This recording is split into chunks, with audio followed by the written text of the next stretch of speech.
and some of the other folks at Playoff LAL who are on the Quest for 18 team, like Mal, who's in chat, Caden, who kind of helped create the network, and many other important folks for kind of holding it down while I was gone. I'm also moving. So that's kind of why I've been gone for a bit, moving for a job, except I am not moving around LA, and I'll actually be moving to the East Coast. So better pricing than what Jake's looking at, thankfully.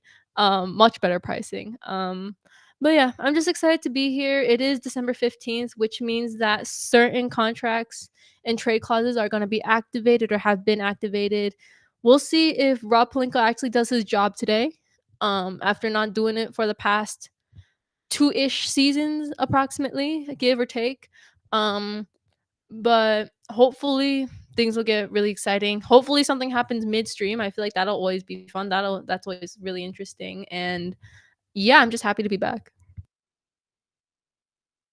Yeah, welcome to the East, man. Forget the West Coast, man. Welcome to the Big East. We welcome you with open arms. We accept the trade in full arms. Sorry, West Coasters. I mean, when y'all get Kendrick Lamar to represent your city, let me know, buddy. However, wait, if Atlanta counts as your city, being a Georgia guy, you definitely got some artists over there. And I got Ant-Man, so we ball. And Ant-Man, UGA, my favorite college team. So yes, I'm in a sense I'm a little jealous, but California love. We got LaMelo Ball over in the East, man. Come to North Carolina. I will let it be known I'm moving to Connecticut, so like I will not be forgetting California for Connecticut. Can you announce? Can you announce on our show, Alex, what you're doing, or do we have to wait on that?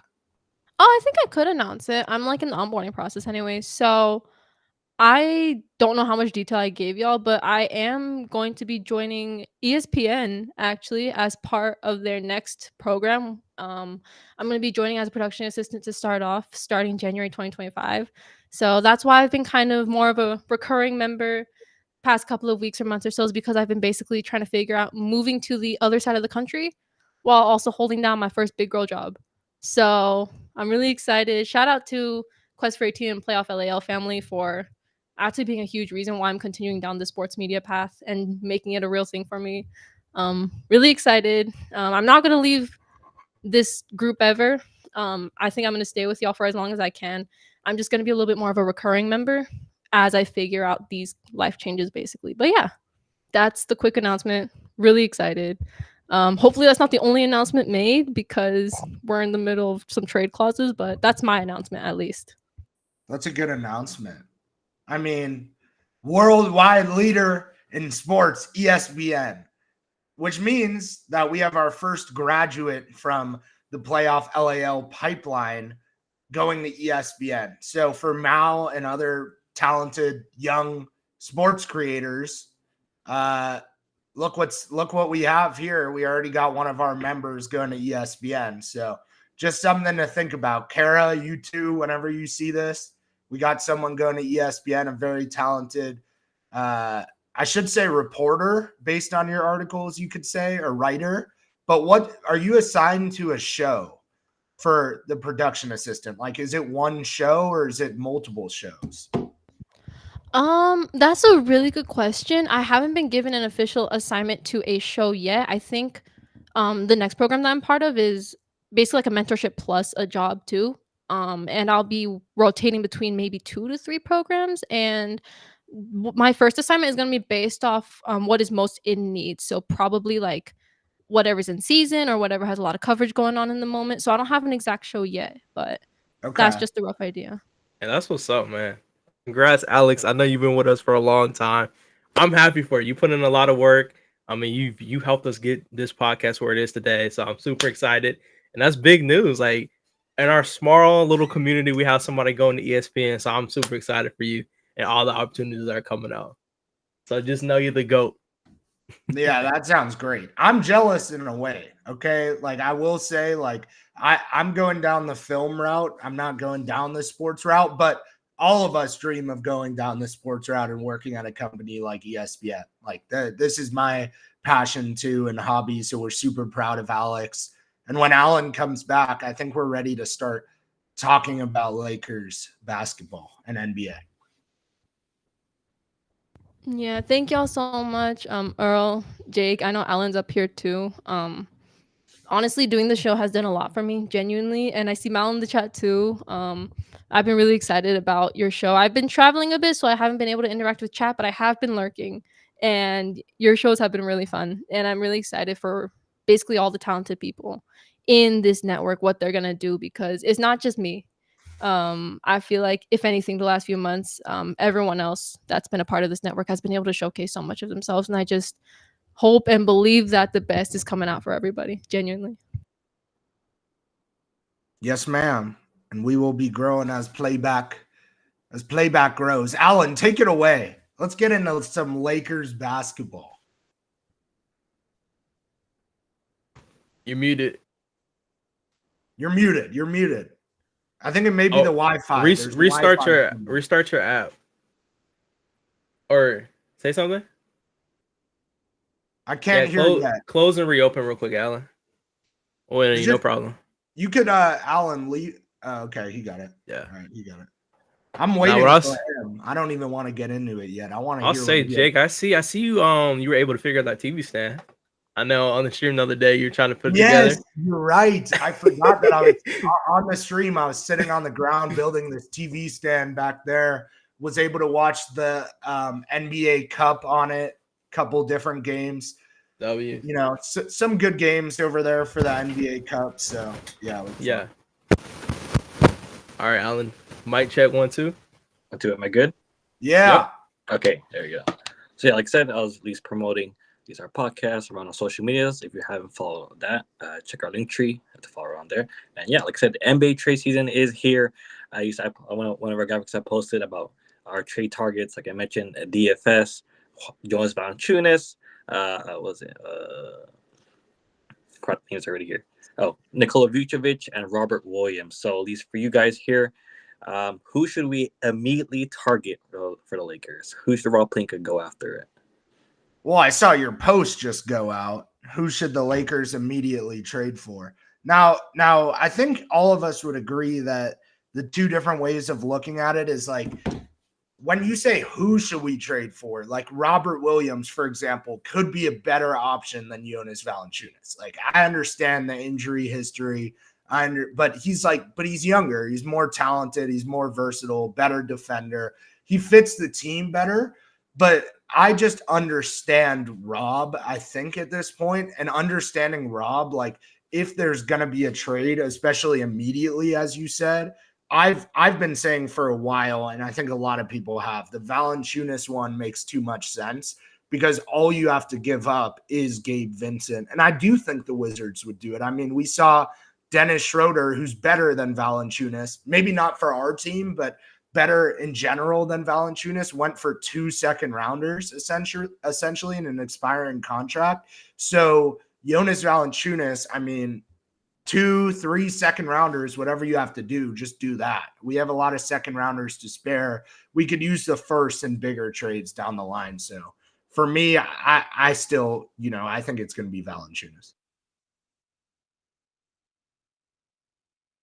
Yeah, I feel like Valanciunas, it just feels like the right answer. It feels like the easiest deal that Rob Pelinka can't mess up on. We have a really good history with the Wizards recently. I mean, they blessed us with getting off of Kendrick Nunn. And although I know Rui Hachimura played zero defense at the time, I mean, for what we gave up to get him, it was basically free money. So I think that's our easiest move. Like, other than that, I really, really like the idea of Robert Williams. I tweeted about like when his first game he came back, he played amazing. I like Robert Williams because he's a great defender. He's a great rim protector. I know he's not we had a funny message about this back and forth in our chat about vertical jumping and stuff like that and NBA players, but I still feel like he's a good enough defender where if you want to start him next 80, maybe you could to close out a game. I'm not saying full-time starter. I think they can coexist. And he can hold his own in a second unit lineup with no AD on the floor. I think he can rebound well. He can play defense. He's a really good lob threat as well. I think he's a better natural scorer than a Jackson Hayes or a Koloko, in my opinion. I think he's really kind of levels ahead of that. So I like that. Obviously, Dorian Finney-Smith is something we've been missing as far as a wing who can shoot as well. we need people to play defense. It's no secret we can't defend anything. We all sat here and watched the game last game. At this point, the game's kind of blur. I'm not gonna say I don't remember the teams. I do remember, but it just feels like every game we lose, a lot of it has to do with defense, and that's something we have to address. Like we can't just sit here and wait. Oh, Veno will be back in January. I think people forget. Like, yeah, Veno's coming back, but yeah, Veno has to get on the court. One, he's gonna be on minute restrictions. He has to last. I mean, his body hasn't reacted to playing basketball. Well, yeah, will he? I honestly, I don't know if he will be back on the court. That's kind of up in the air as well. So for me, I think as long as we get a big, maybe a wing type player, but as long as D'Angelo Russell's off my team this time, don't fall for no more pump fakes by D'Lo, man.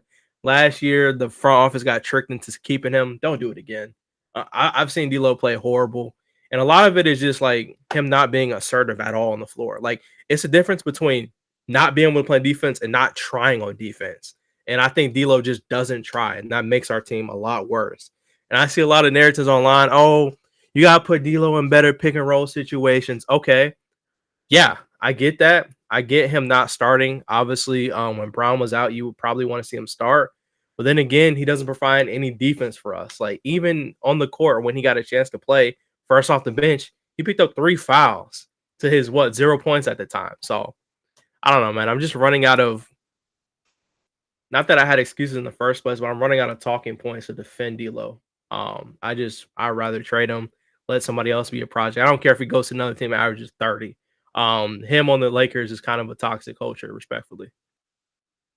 You brought up Vanderbilt, and it reminded me of something Rob Pelinka said about how he was postponing or like holding off on making moves to monitor the Vanderbilt injury situation. I'm just like, if you can't do your job because of one role player, then that is extremely concerning in my opinion. So I genuinely hope he isn't in that same mindset. I really hope that this season has been kind of enough of a lesson for him to make some serious do some serious introspection in regards to the roster as well. In terms of some immediate targets, I think in terms of just like compatibility and with financial situation plus like what he can do, I think Valanciunas would also be my answer. I really like what Robert Williams could have done on the defense. I know injury proneness is probably his biggest like concern, and considering we already have a hospital team as is, like obviously there's going to be some questions to that, even though I do love what Robert Williams can do. I saw Vucevic was in talks. I think another team could take him. I also don't have to do a little bit more look as to what his contract wages would be. I'm like not really sure about that. I'm a little more clear on Valanciunas and Robert Williams. I did love the idea of working with the Nets actually, even before the recent news with Dennis Schroeder and everything, just because like they aren't like the most contending team at all. They have a lot of assets. They're probably in the process of rebranding, rebuilding. They got rid of Mikal Bridges earlier, like before the season started. I know Cam Johnson. I don't know if he's going to go to us, but he's been a name thrown out. But I've been liking the idea of working with the Nets. I think some names that I was definitely thinking about was if we wanted a big man, Day'Ron Sharpe. If we wanted something to provide depth on the wings and versatility on the wings, definitely Dorian Finney-Smith. I don't know how likely it is that the Lakers are going to work with the Nets after, again, the Warriors-Schroeder saga, but that was something I was once a really big fan of. But I think in terms of just like compatibility for a situation, I think Valanciunas is the most direct.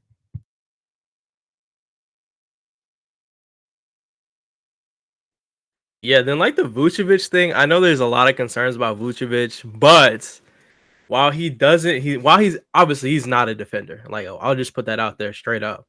He's a good rebounder. He's a great scorer. He can stretch the floor.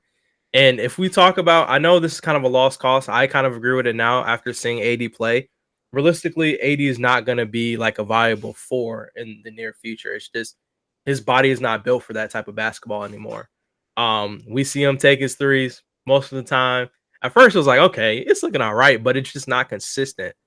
But what I can say is out of every big on the market, if you were looking for a starting center to pair next to Anthony Davis, then I think Vucevic just works. Like he can shoot the 3 ball. AD can kind of lurk a little bit more on defense, be a help defender in the paint. I think it solves a little bit of our problems, but then you have to get it can't be the only move. You'll have to get like a wing defender, in my opinion, to match up. Yeah. Also, just like for the, I think it's funny. Alex kept talking about compatibility, and I had this back and forth on my old undisclosed Twitter account where I was talking to, what's the account? Zodiac GM, and he does things based off of, what's that called, Alex? You would know us. That sounds bad, but No, I actually do somewhat know exactly who you're talking about. They go based off of astrology, and yeah, just see sports compatibilities. It's whether you believe in astrology or not, I genuinely think it's just an interesting concept. yeah, I think it's interesting. I don't believe in it too much. I knew you would know. I don't know why I knew you would know, but astrology was the word I was looking for. I almost said astronomy. I'm not going to lie. Anyway, I had a back and forth with this dude on my undisclosed previous account, and he was like saying that Valanciunas' astrological sign mixes really well with JJ Redick and LeBron and the Lakers or something. And I was like, I said, how do my lips, in parentheses, Leo, mix with your lips? And everyone's like, hey, yo, in the comments. That's just a weird moment I was just thinking about. Maybe I shouldn't have said that on our podcast, but whatever. What's up? I don't want to say this wrong. Kieros. Tell me how to say that, because you're always like a great person in this chat. Let me know if I said that right. But yeah, Q. Let's just go with Q. I like that name, Q. You know, there's a basketball show out there, kind of a basketball show, more of a teen drama, called One Tree Hill. And in One Tree Hill, it was a show in North Carolina. And they filmed that. They had this basketball player in the show on the team named Q.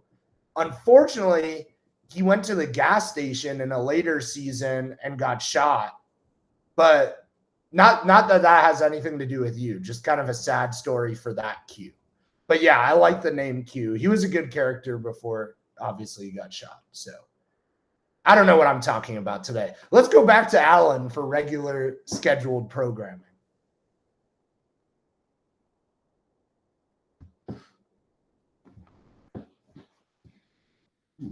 Can you guys hear him? We can't hear you, Alan. Alan, we can't hear you again, unfortunately. Alan, we can't hear you. It's the Wi-Fi. It's the Wi-Fi. It's the Wi-Fi. It has a Wi-Fi symbol. Yeah, I'll say, okay, yeah, go try again, Alan, real quick. You're actually muted though. Yeah, now just unmute and you're good, I think. Yeah, just unmute it. Yeah. Oh. You know what? I could take it away on his topics. I think he knew what. Yeah. Let me try to do an Alan impersonation. Yep. Am I good now? Oh, never mind. Okay. Hey, we're back. Saved us. Okay. Yeah, at least I'm on my computer now. But yeah, like you said, it's very much an idea. I'm not sure if it's going to be executed. We know Rob Pelinka likes to be strategic and likes to be the winner of the trade. But like I said, I'm leaning towards Jonas, as you guys mentioned. Like Jonas seems like the ideal guy. I imagine the Wizards will be a team in which would want to trade him away and get some assets. They're not really a competitive team, nor they're going to be a competitive team. I seen like Kyle Kuzma is supposedly also in trade talks, so they could be a team similar to Brooklyn that's willing to part with contracts for valuable assets. And like I said, in this type of NBA era, teams with the most assets can get back into contention if they have available draft picks and players. And I imagine the Wizards and Brooklyn are teams that could see some disgruntled players, and why not make a trade for them? So who knows, Mike? Maybe Brooklyn could go after Jimmy Butler. Like, who really knows at this point? That is something that's very mentioned, Alan, like the Jimmy Butler Brooklyn thing. I don't understand it personally. That makes no sense to me unless they're like going to get another start with Jimmy Butler. And then what are you doing? You're just running back that same weird thing you did with 36-year-old stars that doesn't work, that you've done now twice with Paul Pierce and Garnett, and then the KD, Harden, Kyrie. Although that KD team would have won the finals. And I'm not going to say if his foot wasn't on the line. I think that's bullshit. He could have just been further. I was more just going to say, like, without the injuries to Kyrie, and I think it was like Harden had another injury, I think that team probably would have won. I really like that team, actually. It looked like, when you look back at that roster, it looks pretty good. But, yeah, as mentioned, like, by Alan, the Jonas Valanciunas thing, maybe we see that. I've lost faith in our front office in general, though, because I don't know if I can guarantee any move. I don't know if I can guarantee a move. And that is kind of a scary feeling, because imagine like how you guys would feel right now if it was what the trade deadline, I think, is February 6th. Imagine it was February 6th and we got that announcement like from Shams again. Yeah, the Lakers will stay put.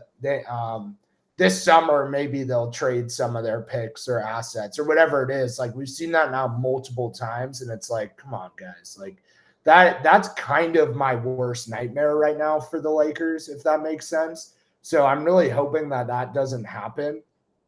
I saw a trade today where we got Valanciunas, Cam Johnson, and Finney Smith, and it was a big Laker account. I guess I don't need to mention names.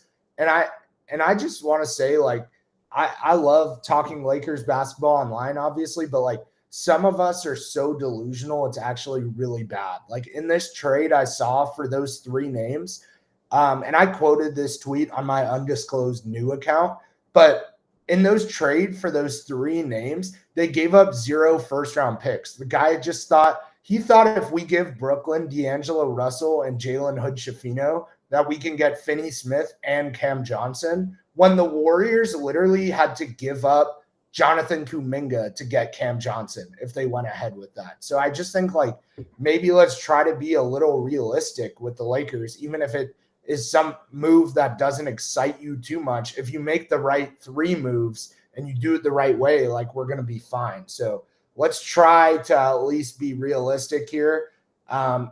But me personally, like on the same topic, I don't see us ever getting Cam Johnson. Like if that's a name we want to focus on, because if it takes Jonathan Kuminga from the Warriors, the only guy we have that can fit into that mold is Austin Reeves. And why would you give up Austin Reeves for Cam Johnson? You wouldn't do that.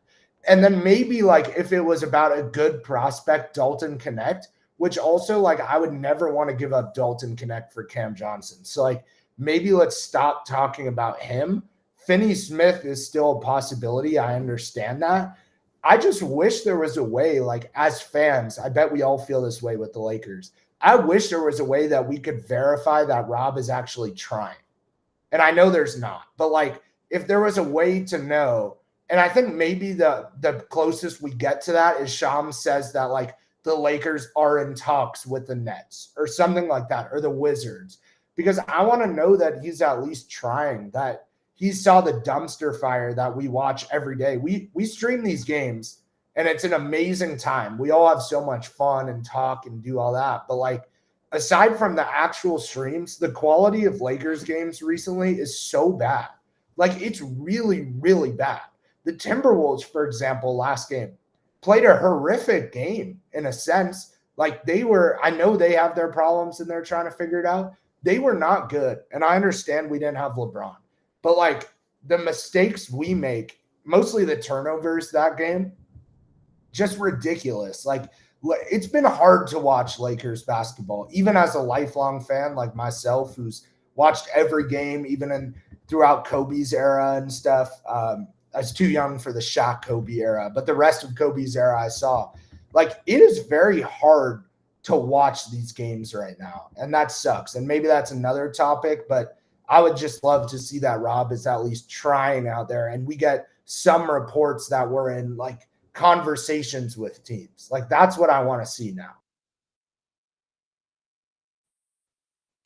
Yeah, I agree with you. I'll start with like Lakers basketball just not being watchable at times.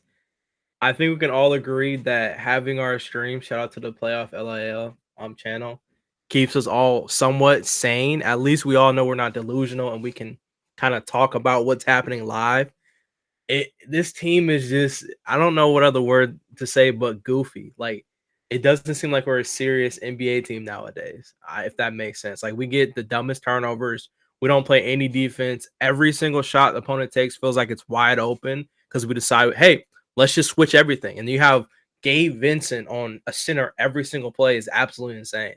Like, when I went to the Hawks game, last week, watching Gabe Vincent switch on the Clint Capella, like, every third play was insane. Like, there's no way our defense should lead to those type of mistakes. So I don't know, man. I agree with the Rob Pelinka thing. I think we need a Rob Pelinka subathon. Shout out to Kai Cenat. Maybe we just need every camera angle of Rob Pelinka, what he's doing in his daily life, so we can follow him to see if he's actually doing his job. Like, I think that's the only way we will ever get any closure about Rob Pelinka. Because if we see him, hey, Rob's out here trying. Like, he's out here trying. He's on phone calls at 2 a.m. talking to GMs, blah, blah.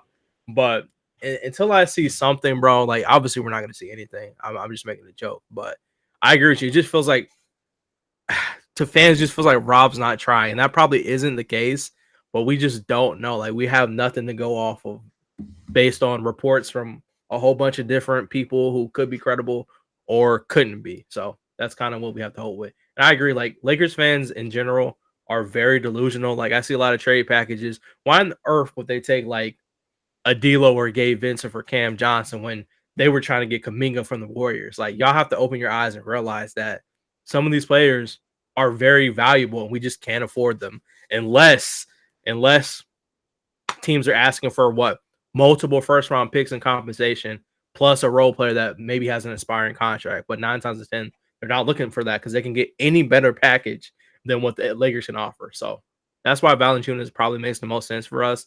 Everything else almost feels like a reach every single time. Like when we're talking about bigger deals or Dorian Finney-Smith, I agree with that too. That's probably an easier name to get to. Well, I know you were kidding with the subathon, but real fast, like, there actually is a way that we could see that because Hard Knocks, which like Caden and I were talking about for the NBA, would be really cool. I honestly think if they put a camera on Rob Pelinka while he's like doing GM duties, he would get fired. And by the way, the Giants GM they did that with this offseason, Joe Schoen, I think he did get fired, the New York Giants. So Rob would get fired if we actually saw what he was doing. It would be too public. Like, Jeannie wouldn't have a choice. Go ahead, Alex. My bad. No, you're good. I think you guys brought up some really interesting points. Realistically, the reassurance that the front office is doing something should be direct action taken by the front office. Like, most teams, if they would get reassurance by seeing roster construction or seeing proper changes and authentic true statements that isn't just going around the bush like they would, like the Lakers would in terms of injuries. We wouldn't have to ask for reassurance if there was just direct action taken. And I'm sure there are efforts being made. Like, I'm not gonna like actually think that Rob Pelinka and like the front office is like doing absolutely nothing, but the reassurance should be direct action and results. And unfortunately, the reason why I think the Lakers fan base is very very emotional about this is because like we don't have any sort of action or any sort of communication, truthful communication in regards to multiple things around the Lakers team. I know there's a lot of big men that I've hearing names about. Like, I've heard Nick Richards, I've heard Okongwu. I think they're less likely to be traded. I've just heard a lot of names as to why people are like, oh, these names are better than this center that is more likely to be traded. But I think at the end of the day, it's just going to be a matter of compatibility for the team plus someone who is like actually open to work with us. I don't think that I saw Okongwu getting thrown out there here and there. I do not think the Hawks are going to be working with us to give him away unless we give up like a bigger name than like what we're most likely going to. I feel like the Hawks have something going on. Okongwu is like pretty important to that core right now. And I think Earl, as the Atlanta resident, can kind of attest there too. So I just think that it's extremely frustrating that I don't know, we're just not hearing anything from the front office. And I think I guess I'm gonna ask you guys this in terms of like looking for a big. Would you guys rather have someone who is like, would it be a priority that it's someone who can play besides AD or someone who can play directly as backup to AD? Because I personally think that first priority is probably someone who can play backup to AD because AD is not like a fully in that number 4 profile that he used to be before. But like I want to hear from you guys as well. Well, it needs to be both. Oh, Mal is saying that in the chat too, but I think you make a really good point with that still though, because like a lot of times it can't be both for whatever reason. Like maybe Valanciunas fits one or the other, or Robert Williams does. Like that's just the reality of acquiring smaller names, you could say, who aren't as like the top centers in the league. So if possible, yeah. I mean, the Hawks thing you said though, like you had good reasoning for why the Hawks wouldn't trade for us, but you didn't say the best reasoning, which I'll add again, is the Hawks own the Lakers' first round pick this year. A lot of people don't know that because the Pelicans gave it to them, I think, for DeJounte Murray, that trade that happened. So the Hawks would never trade with the Lakers this year, which even if they were really bad, like that would be a problem because the Hawks do have a lot of pieces we could use. But they would never make the Lakers better. So there's really nothing we can do there this year with the Hawks, maybe down the line. But yeah, as mentioned by you too, like they are building something. Who knows what? They're a very confusing team, but they probably wouldn't want to give up like a DeAndre Hunter, Onyeka Kongwu anyway. So I completely understand that. As mentioned, obviously, December 15th today, contracts that were signed this summer can now be traded in the NBA. It's actually part of the reason that even though the Schroeder thing happened yesterday and the Thomas Bryant thing happened 2 days ago, those actually couldn't be made official until today, where I believe like Thomas Bryant will be suiting up for the Pacers right away tonight because they needed a backup center that badly. But the Thomas Bryant trade actually did make me mad because not the Schroeder one, the Bryant one. I don't want Bryant. It's the fact that the Pacers knew they desperately needed a center and did something about it so early that made me upset because Rob hasn't operated that way. But I think we do have to give credit where credit's due. And Rob has pulled off sneaky trades at random times. I've said this. Like, I understand now it's been over a calendar year. Right? Or maybe more, maybe almost 2 years since the Westbrook trade, for example. But he had the Rui trade just randomly done. I think it was December. Kendrick Nunn to the Wizards in a few seconds. And then he also had Patrick Beverly. He brought Patrick Beverly to LA for THT in, I think, August, which is late August, early September, a very rare time to trade for someone, kind of right before training camp begins. So Rob does have a history, but some key days coming up. In 2 days on Tuesday, it's the NBA Cup Championship in Vegas. Now we know after yesterday, it's going to be Milwaukee versus OKC. You also have World Basketball Day, December 21st. Who knows what that means, but that sounds great. December 25th, NBA Christmas. You do have Lakers Warriors on ABC and ESPN. And then as we go into 2025, a lot of people don't know this too. I think this matters for the Lakers. January 5th, 10-day contracts can now be signed. Definitely look at the Lakers, especially before they make trades, to try out people. For example, like Markelle Fultz technically could be in that conversation and kind of like see if he's better than Vincent, or like another center could be in that conversation if Hayes or Wood didn't come back and we hadn't traded for like Valanciunas. So that's January 5th. January 10th, all contracts are guaranteed for the rest of the season. Big deal financially for teams. And then the trade deadline, as I mentioned, a little bit down the line, but February 6th. So there's some key dates coming up. And as Alex talked about earlier, like trade season is here. I saw Keith Smith, a pretty good Celtics, I guess you could say, reporter or analyst who works with Trevor Lane from Lakers Nation, said that if next year there's more trades done in December, kind of like this year, that it will officially they'll start to declare it trade season, as people have been mentioning this year. So definitely an interesting time around the NBA this year.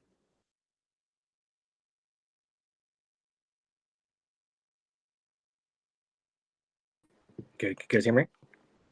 Good. Okay. So yeah, at least another focus on that name. I do want to mention these. You guys touched on Brandon Ingram. I was putting down chat like couldn't come. I know Brandon Ingram of course has an injury, but I think with his injury now, I think the Pelicans should probably sell him at this point. So we guys touched on Brandon Ingram. Could he be available? I know it's about earlier, but like I think now is a good time to sell for New Orleans. Yeah, I mean, I think Alex made a good point. We are kind of a hospital at this point. Taking on Ingram right now in his current state, like I know you got to think kind of long term. It could be a all right move depending on what you have to give up to get him. But we need players who can play right now and contribute next to AD and Bron, like to help us get wins. Like I don't know. That's definitely an interesting question. Now, as far as the Pelicans, I think they should just probably. I don't even know if I should use the word like reset. I think they already, because you just went and paid for Murray, so it's like, are you? Surely you're not tanking, right? After you did that, like you made the Murray move to kind of complete the team, and bring the point guard you've been missing for the last couple seasons. So I don't know. I think the Pelicans are in a weird spot. Like they haven't been competitive towards playoff time because they can't stay healthy. Like everybody on that team gets hurt. Like I watched the Dyson Daniels interview. He said he doesn't know what's up with New Orleans, but literally if you go there, you get injured. Like injuries just come out of New Orleans for some reason. Like he had the most weird and random injuries while he was on that team. And I mean, looking at Murray, I mean, he was there for what, 2 games, and he got hurt. Like I don't know. It's definitely something going on in New Orleans. So I think they definitely should probably sell now, but it's an expensive sell, like considering you just made that move for Murray, and gave up picks, and you gave up Dyson Daniels, which turns out to be kind of a interesting decision, with the way he's playing on the Hawks now. I mean, Dyson Daniel might be better than DeJounte Murray, especially like in a year or two. I mean, probably the best defender in the NBA right now, who's not like a big. Interesting enough that you said that, because Dyson Daniels said the other day to reporters that he believes New Orleans is cursed.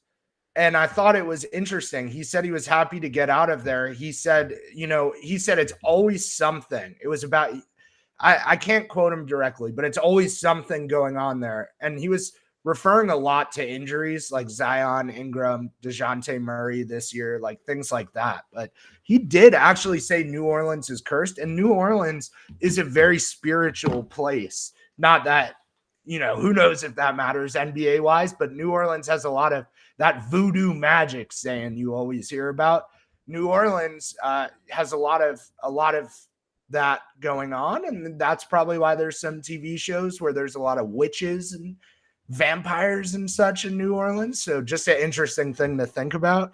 I saw another Laker reporter though say for Jeremy Grant Allen, which is another name that kind of almost I think would be in the Ingram conversation, like obviously worse than Ingram, but it said like the Blazers have lowered their asking price for Grant, 1 first-round pick and a promising prospect, which could be interesting. Obviously his contract sucks. And another big Lakers account quoted that tweet and said Max Christie and a first gets it done. And I'm like, what the hell is wrong with you, man? Max Christie makes about $8 million and Jeremy Grant makes $40 million. What world are you living in that the Lakers could absorb 30 something extra million and just give up Max Christie for Jeremy Grant? Like, I swear to God, I love Lakers fans. I really do. But on Twitter, like some of y'all don't make sense, bro. Like y'all don't be using your minds on Twitter a little bit. But Alex, I'd love to hear your thoughts on Brandon Ingram to get back on topic. I said this in chat, but like what you said is crazy because they be saying like, let's get Gabe Vincent and like 2 second rounds. And I'm just like, I don't even know if that's worth enough for an Arizona iced tea. Lakers fans are really funny. Love y'all, but you guys are funny to say the least. But in terms of Brandon Ingram, I think obviously he's a very talented player, right? Obviously people rate him for his shooting abilities, his like physical frame, especially. I don't know how much of our direct needs that he will be able to address, especially if the way that at least I feel like we're looking at this trade window is a little bit more urgent. We've seen that like we have decent scoring, even though scoring can absolutely be improved on our team. But the biggest thing that has been kind of giving us problems is turnovers and defensive inabilities more than anything. So I feel like that's something that Brandon Ingram isn't really going to fully help out with in like right away. Like in general, he's a great player. I just don't know how much of a great move it would be for the Lakers specifically, especially if we're trying to look for something to improve our current season. But that's just kind of what I think. I like the idea of thinking that Brandon Ingram is a great player. I just don't know if he's the great player for us. That's why. Completely agree. And I like Ingram. And we mentioned on the show, like that first day the Ingram stuff came out and we had this show, we were like, yeah, this is definitely something to note. I think the Pelicans are, no one is saying this for some reason. I don't know why, but the Pelicans are the most notable team who could fully blow it up at the deadline because they have these guys who are worth something. Like obviously Ingram is, obviously Zion, even with the injuries, is worth something. DeJounte, if they pivot right away.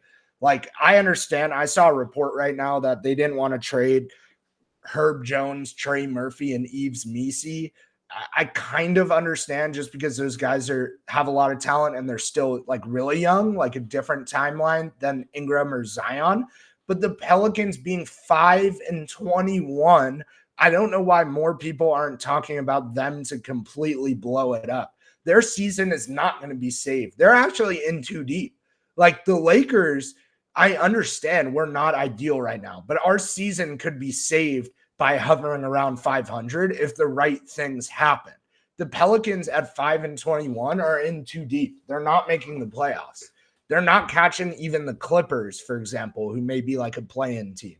So if I'm the Pelicans, like I'm kind of like, damn, yeah, I think it's time to blow it up. It's been a few years now, especially of like Zion and Ingram and kind of that core. CJ McCollum, who's older too, like Pelicans could easily blow it up and trade all those, get an abundance of first-round picks.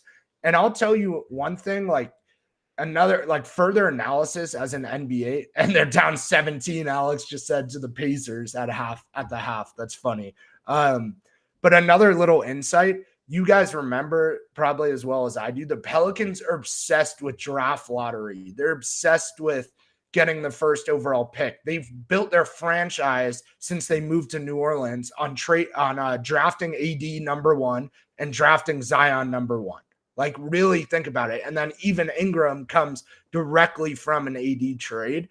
They love that shit. Like when they see a 2025 draft that features Cooper Flagg, Ace Bailey, Dylan Harper, Nolan Traore, you guys recognize the last name? Yeah, that was a little Lakers joke, but his brother's actually good, guys. Don't worry. So when the Pelicans see that, like, I feel like to use a Stephen A. Smith quote, I feel like they're salivating and fantasizing about the 2025 NBA draft. And I think the Pelicans could definitely blow it up as we get into February. But now in December, even though we are saying like trade season is here, there's a lot that is not going to happen. Like you have to understand that as much as we want things to happen and start happening now and trades are fun in the NBA, a lot is not going to happen until late January or even just deadline day itself on February 6th.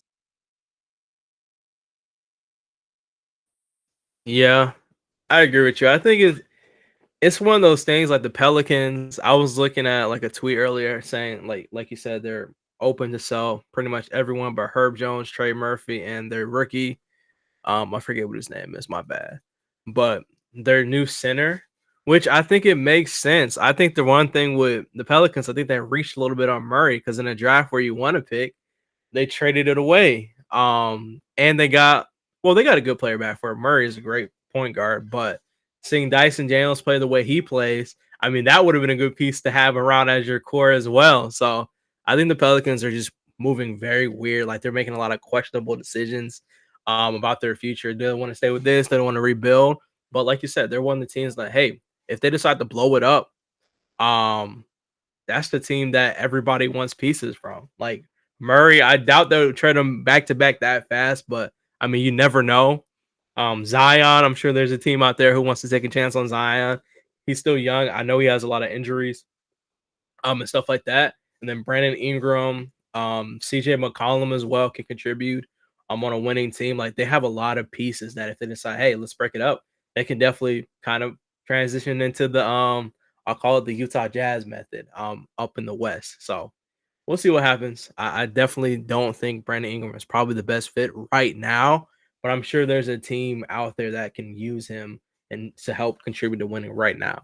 So shout out to the Pelicans. Yeah, they're losing tonight to the Pacers too. So that's interesting. Yeah. Oh yeah, Messi. That's who it was. Thank you for that in the chat, Alex. But yeah, I think we definitely have to manage expectations. What's the likelihood that Rob Pelinka actually goes out there and makes a trade? Probably a 0.1 out of 100% chance. So as much as I want to trade to be like, oh, I pick up my phone, breaking news, Lakers made a trade. It's probably not going to happen, as sad as it sounds, but I'm trying to be as realistic as possible. But I do think we need a center, like hands down, whatever happens. I think in the next week, you have to get a center on this team. I would love to have another wing. I mean, we can't just hold on to Vando in a dream. Like it's been 2 years. Like I love Vando. I love what he means to this team when he's playing, but reality is setting in. He has not played basketball in 2 years. It's just the honest truth. So I still think like he's far away from playing. Like you were talking about weeks in January says when he can be expected to be back. That's probably when he starts 5-on-5s. Then that's a whole nother week and a half to get on to full contact practice. And then after that, it's just, can he play a game? I don't know. Maybe he has a minute restriction. Maybe plays 15, 20 minutes. Then after that, you got to see. So we're probably talking about February, if we're being 100% realistic, till we get Vando like back, if his target is January. So I don't know. I just think you can't wait around. I love Vando. Same with Christian Wood. Like Christian Wood, I love for him to play. Like we had a conversation about this on one of the shows. Shout out to Mal and Mal Practice. Make sure you guys tune into the shows. He was hosting a live show and they were talking about how Christian Wood like was great on the Mavericks. And like we all want that version of Christian Wood. Like I'm curious to see how he looks with JJ Redick. Like more opportunities to shoot the ball, because I don't think he was a bad 3-point shooter. I just think he was he never had plays set for him to take 3-point shots and to be a scorer. I think with JJ Redick, he can have an easier shot at doing that. So I would love to see how that looks. But once again, he's a guy who hasn't been healthy too. So we can't wait around for these guys to get healthy on our team and be like, oh, well, we could be this and that when these guys get healthy. And I think Rob Pelinka is using that too much as a crutch. Like, no, you have to go out there and do your job. You know what happens, Rob? Guess what happens, Rob? If you make a move, you get better players to replace the players who aren't playing good. And then, boom, you have these guys who pop up and they're healthy. January, February, our team's even deeper. So if Rob starts thinking like that, instead of using those guys as an excuse not to make any moves, I think we'll be in a better place. So I'm hoping that he wakes up and does something. But I know I'm usually the more positive, and I'll use the word delusional at times, but I have to be to keep the stream sane. But I can't be that with Rob Pelinka. I just don't think there's any excuse why he can't make any type of move. Like Jake said, it's not that the Pacers went and got Thomas Bryant. Like he's the best center in the world. It's the fact they're like, okay, they identified a need, they took care of it in a timely manner, and they got it done. They knew, okay, it's not gonna cost me a lot. They didn't go out there and get the best center on the market. They just went and got one. Like we got Jackson Hayes for many reasons why I don't like him. Besides his play on the basketball court, personal stuff aside, he's goofy when he walks on the court. He jumps around, falls on the floor. He blocks guards in practice, but can't block people in real games. I mean, and then it's just Koloko. Like I'm not talking bad about Koloko, but it's Koloko. He hasn't played organized basketball in years because he had a health condition. We brought him back to be a backup center on our Lakers. That's like the best we got right now because Jackson Hayes is hurt. Just the truth. So I'm just disappointed in Rob Pelinka. I know I'm yapping a little bit, but that's what Rob does to you. So yeah, Rob has to make some type of move. I don't think if he doesn't, man, just fire him. Go give me Bob Myers. I know I say this a lot, but if you have Bob Myers on his team right now, like fire Rob tomorrow, Bob Myers fully transitions next week. He will have deals lined up because he has more connections around the league. He'll have deals lined up for us just like that. No feelings aside, he'll get it done. So Rob Pelinka, I think he has to realize, I think it's Jeannie, bro. Like she gives him so much security, man. Like he has no fear to lose his job. And I think that's the biggest problem with Rob Pelinka. And I'll leave it at that because I know Jake's about to cook up something too. How'd you know that? You can tell from my mannerisms on the stream somehow. I felt the aura. Like Miles in the chat. I threw you a lob. You know what? I could cook up something real fast because I had a great transition from what you just said about Mr. Bob Myers. The Warriors have been kind of a mess since Bob Myers left the team, right? I think they won the championship while he was still there. I'm not sure, but he assembled that championship roster in 2022. The Warriors have been a mess, right? Mike Dunleavy, their GM, gets shit on all the time by Warriors fans. Very reminiscent of Rob Pelinka. I'll tell you why they're not the same. Because the Warriors and Lakers, who both were kind of mid teams, you could say, and had disappointing endings. I know we made the playoffs and they didn't, but we lost round one.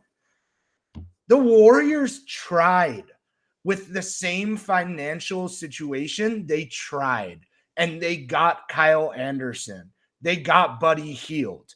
They got DeAnthony Melton, which was a great pickup before he got injured. Then when the DeAnthony Melton thing happened, as we know, they just traded him for Dennis Schroeder for seconds. And the Warriors try. They try. They fail sometimes. I don't think they have the best GM by any means. But I feel confident in saying that Dunleavy is actually a step up from Rob Pelinka. Because the Lakers went into this summer and Rob gave, it depends how you look at it, but kind of a valid excuse that the new CBA makes it hard to make trades. And we talked about that, right? Okay. Here's one problem, Robert Todd Pelinka. The CBA applies to the entire NBA, not just the Lakers. There are second apron teams in a worse situation than the Lakers where it's harder to trade, like the Timberwolves, the Suns, I think the Knicks, teams like that. So it's harder to make trades, right? They have more restrictions. So Robert, when we were approaching the first apron, you didn't figure out to give Jackson Hayes to the Hornets, even if you had to attach a second round pick. You didn't figure out to give Cam Reddish to someone if you wanted to get off him. You, the GM of the Lakers, left Maxwell Lewis and Jalen Hood-Schifino, who you weren't picking up their options, as real roster spots. Like casual Laker fans don't understand. Bronny is not the issue with having a real roster spot. It's Maxwell Lewis and JHS. Because when the Lakers go and lose a game by 20 or win by 20, I trust putting Bronny in the game. I trust Bronny developing in the G League. Those other guys are not.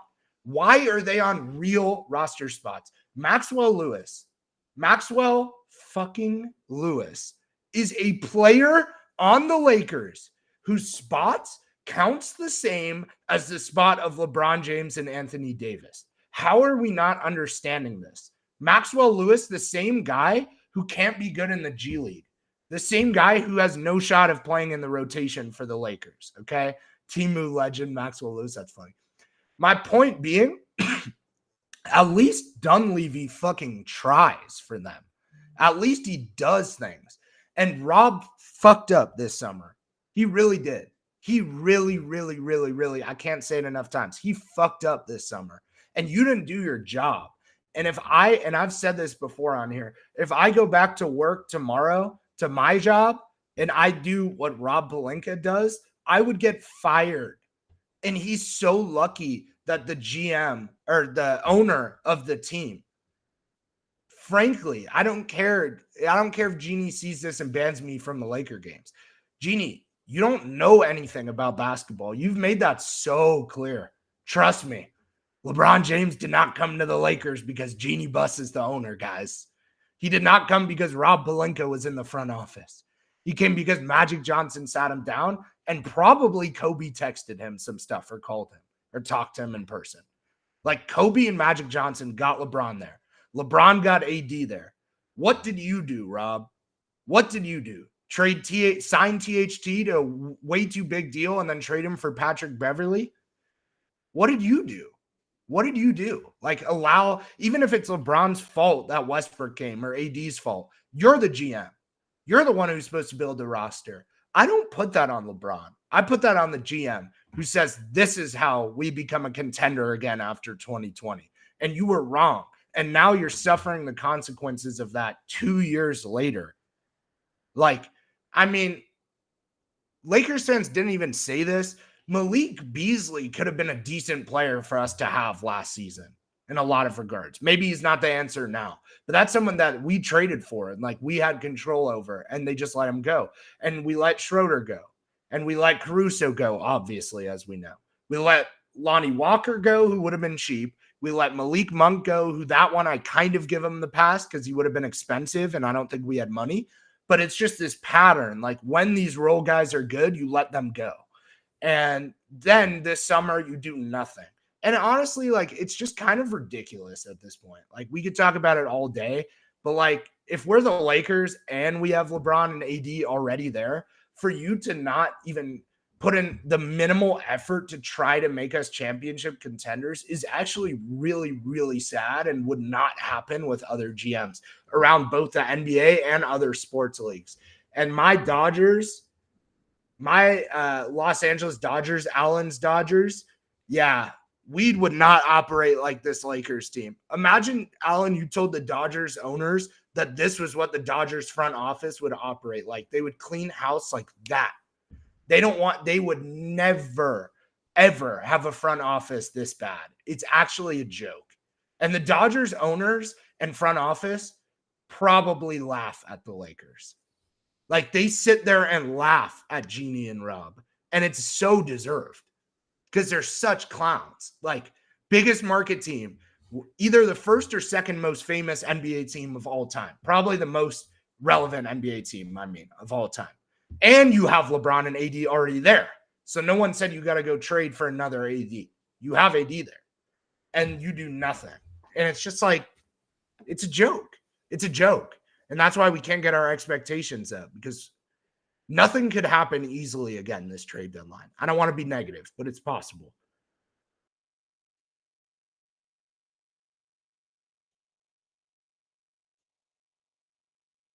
I believe also at least a section of the Dodgers owners or someone within the organization is also an owner, he's investor of the Lakers. So yeah, I'm pretty sure they fully recognize that the Lakers are in a terrible position. At least before we go to one of our next topics, at least surrounding where is LeBron James, I do want to go back to the tier list again, and let's do a little quick choice around this one right here. Lakers trade targets, or we're gonna rank them 1 through 5 right here. I love that. Thank you so much. I love the plot twist. That's cool. This is fantastic, Alan. This is exactly what we need on this show. So thank you. Yeah. The other tier list is gonna be the death of me. Because I was about to say, I thought you were pulling up the other one, and I was about to say, I'm at the point right now, I might put everyone in D. I might just. And honestly, that'd be a funny tier list to put out. We just release it and it's just D. Everyone on the team. I'm with Is there still like a Gabe Vincent tier? Like just put or like a D'Lo tier, just like straight line. No, we should just bring back a Kendrick Nunn tier.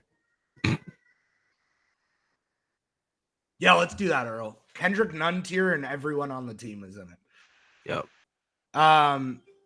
Okay, wait. So should I go? All right. Brandon Ingram. Because of the contract, you guys didn't even say this. I forgot to say this because I'm so off topic always. I'm sorry, guys. Brandon Ingram's contract is so large that if we make that trade, that is the major move we do. So if he's not the perfect fit, you can't give up the first rounders that go into that plus the salary. Because even if you could do D'Lo, Rui, JHS, and 2 first, That's your only move, and Ingram does not solve our only needs. For me, I'm going to go 3 because he's still a good player. But again, please overrule me if like everyone votes on another. Yeah, I'm kind of cool with 3. I kind of have the same concerns. Like in a year where we need multiple moves, I know the social media merchants of every team's, oh, how much help does LeBron need? Blah, blah, blah. It's not about how much help, it's about how many people on the team right now are providing help. Not a lot of them. So you got to replace them. That's just a fact. And they will want the same thing for their stars too. So I'm kind of 3 with you. I would say I got Brandon Ingram as number 4. I got my 4 because, like I said, we had to trade a couple, maybe 3 or 4 players for him. And at the same time, I can't trust Rob Pelinka to fill out the roster. Like, he could pull, was it like a 2021 free agency and just sign a bunch of random players off the street. Like I believe like Lonnie Walker could be somebody who I believe his contract from Europe expires in a couple of months, so we could go after him potentially. Yes. But yeah, what's going on to the? Yeah, it could be better. It's been a long day. We let Zinzi and Questor 18 before GTA 6. I mean, definitely We we'll got go the to whole crew here. the Grizzlies preview, and of course, Zinzi will be heavy influential in that one. Ahead of schedule, bro. Wait, Zinzi. So are we going to be like fighting tonight during Lakers Grizzlies or what? Probably. If he gets clips, why not? All right. Alan, I didn't realize it was 1 through 5 because there's 5 people. Oh, So- we're ranking Lakers trade Lakers. Yeah, I realize. Why is it Lonzo in here? We could have done that. I joined and say, why the hell do I see Zinzi in my Quest for 18 podcast? Foul practice. Hey, what happened to culture, guys? Where's our culture? Why is he in here? I'm getting mad. Hey, we're letting the ops in our chat before the I game. mean, Yeah, you're right, bro. I'm invested in the Lakers drama. It's because he's a Lakers fan, bro. No, I'm not a Lakers Closeted. fan. I'm not a Lakers You fan, heard but what he just said? He said I said I'm he invested. said if it gets views, that means he doesn't really want to root against us. That's crazy. That's not what I meant. That's literally what you said. I respect it. I already His knew hate that. wants to make his only for the views, like his real. Anyways, none of All right, Zinzi, pick a none of player. none of the players here should be your main target, in my opinion. Yeah, Who- but who's these a are substitution? realistic. Zinzi, this is the guys we've heard about. This is realistic. Yeah, these are like the most direct rumors, I think. Yes. We're never gonna get through this. Then between here, I think you should go for Rob Will. So Okay. where would you put him? Which one? Number Probably one like- means prob- most probably likely. like number 2. Okay. Two? Wait, what order is which one is like most likely to? Is it 1 is like most likely to do it, and then 5 is like not really. No. likely. I thought it was best though. Or best fit, or yeah, okay? best target. Best fit or Depends, either way. most likely to One would be happen. immediately like Rob Pelinka. If it's about fit, Okay, that makes sense. I'll put Vucevic at 1. See, I'll put Vucevic at 1. All But if right, it's about all right, what's get him likely out of to here. happen. Get him out of here. Get him out of here. Vucevic at 1 is crazy, Zinzi. Come on. Alright. And wait, hear me out. Now y'all what talking does- over a woman. That's crazy. Just kidding. Just Zinzi. kidding. All right, That's you know what? crazy, We'll- guys. we'll- We'll see Just Zinzi kidding. later today. I love him to death, but we're never getting through this with the Zinzi. Pack. All right, guys, I'm out too. Look forward to the game tonight. Yeah, we'll see you later, Mal. We'll see you. all right, go. Sorry, Zinzi. I do love you, but we need to get through this Lakers stuff. Yeah, but It's Alex. Alex needs to go. yeah, it's Alex's turn. Yeah. I'm sorry, guys. Yeah, we'll see y'all in the live stream though, like the live watch party. That's always really fun. But I guess for Ingram, I was also gonna say that like 3 felt a little too high for my personal preference. I think that I would do number 4. Just because like as great of a player as he is, he's just not at all like the great player for us. Like I just don't think he fits at all into what the Lakers' immediate needs are. Maybe he can provide something. He'll always provide something to a team because he is a pretty good. He's a very good player, but like he'll provide something. But like we're still gonna have a lot of really gaping holes and like problems with our team, especially with how big his contract is and how much he's probably going to be worth. So I could even argue for 5, but Vucevic exists. So I'm okay with 4. Let's do 4. I changed Yeah. my mind too because I didn't Me too. understand how it worked at first. Yeah, I'm down with 4. Who wants to go next? You go. Okay. I'm gonna go Robert Williams. This is the guy I've been campaigning for ever since I seen him put on that Trailblazers jersey and be banished to such a sorry franchise. Sorry, Portland fans. I'm sorry. I think he needs rescue. I think he can be a good backup option. Now I know. Look, hear me out. I know we're a hospital team, but what would you rather have an injured? Would you rather? Rather have an injured Jackson Hayes or injured Robert Williams? Just saying. Just saying. So with that precedence, I'm gonna put Robert Williams at number 2 for me. I think the fit, it makes sense. I think it can work with a lineup with Anthony Davis. Maybe not as great offensively, but defensively, I think that unit at 80 at 4, Rob at 5. I think that would be a nasty combination defensively. I think it will work. It'll fix a lot of our problems. As far as like paint defense, we would still have to get either a wing or better guard defender. Obviously, that's not really a question. But I think it just makes sense. So for me, I want to put 2. I will put 1, but I think 2 is fair. For me, I got Robert at 5. Like, I'm afraid if we do trade for Robert Williams, I'm afraid it'll turn into the Jared Vanderbilt, and that we'll always say, oh, if we had Vanderbilt, it'd be a great team. And so it'll be the same thing for Robert Williams. Like, oh, if we had Robert Williams, if he's healthy, this and that, he'd be great. So I'm kind of worried about that scenario. Like, he's a great player, but Yeah. I'm very cautious about his injury history. And like I said, our history with injuries as well. Well, I think a problem here is that none of the guys are really number 1. I mean, Zinzi kind of had a good point in that sense. But, like, assuming we have to put 1 on each tier, we're probably going to have to average this out. So just stick with your answer, Earl. So we got 2, 5. I'm going to go 3. So whatever Alex says, we'll average that out. I'll do some quick math. I was also going to say either 2 or 3 just because, like, I do think that I know that people like hear someone talk about their injury history and like say like that they're overreacting, but like I genuinely think that like Robert Williams' injury problem history is gonna be a direct contradiction to the Lakers' injury problem right now too. As great of a player as he is, and I think the 2 that I am willing to also rank in the top 3, I do like their skill sets as well, as much as I do Robert Williams to a certain extent. So for me, 3, I would also be okay with 2. You can put either 3 or 2.5 for me then. I need to put a whole number. But when I divided 13 by 4, shout out 5th grade math, finding means and shit like that. But 3.25 is what I got. And I would assume that we should do 3 because that's closest to 3. Yeah, I think so. Alan, you should go. And then Cool with that. Yeah, I'll go with the DFS. I think I'm leaning him towards 2. I like him as a 3-and-D defender, and if we had to trade for him, like I don't think we could at least have to trade much. If Derek Schooner went for 1 player and 3 second-round picks, I think we could get him for a similar deal. We may get taxed, but I think it'd be fine for the Lakers. Maybe 1 first-round pick and then 1 player. So I think DFS would be 2 for me. Yeah, I have 2 also. But I could see one. I could see 1 on this list too, to be honest.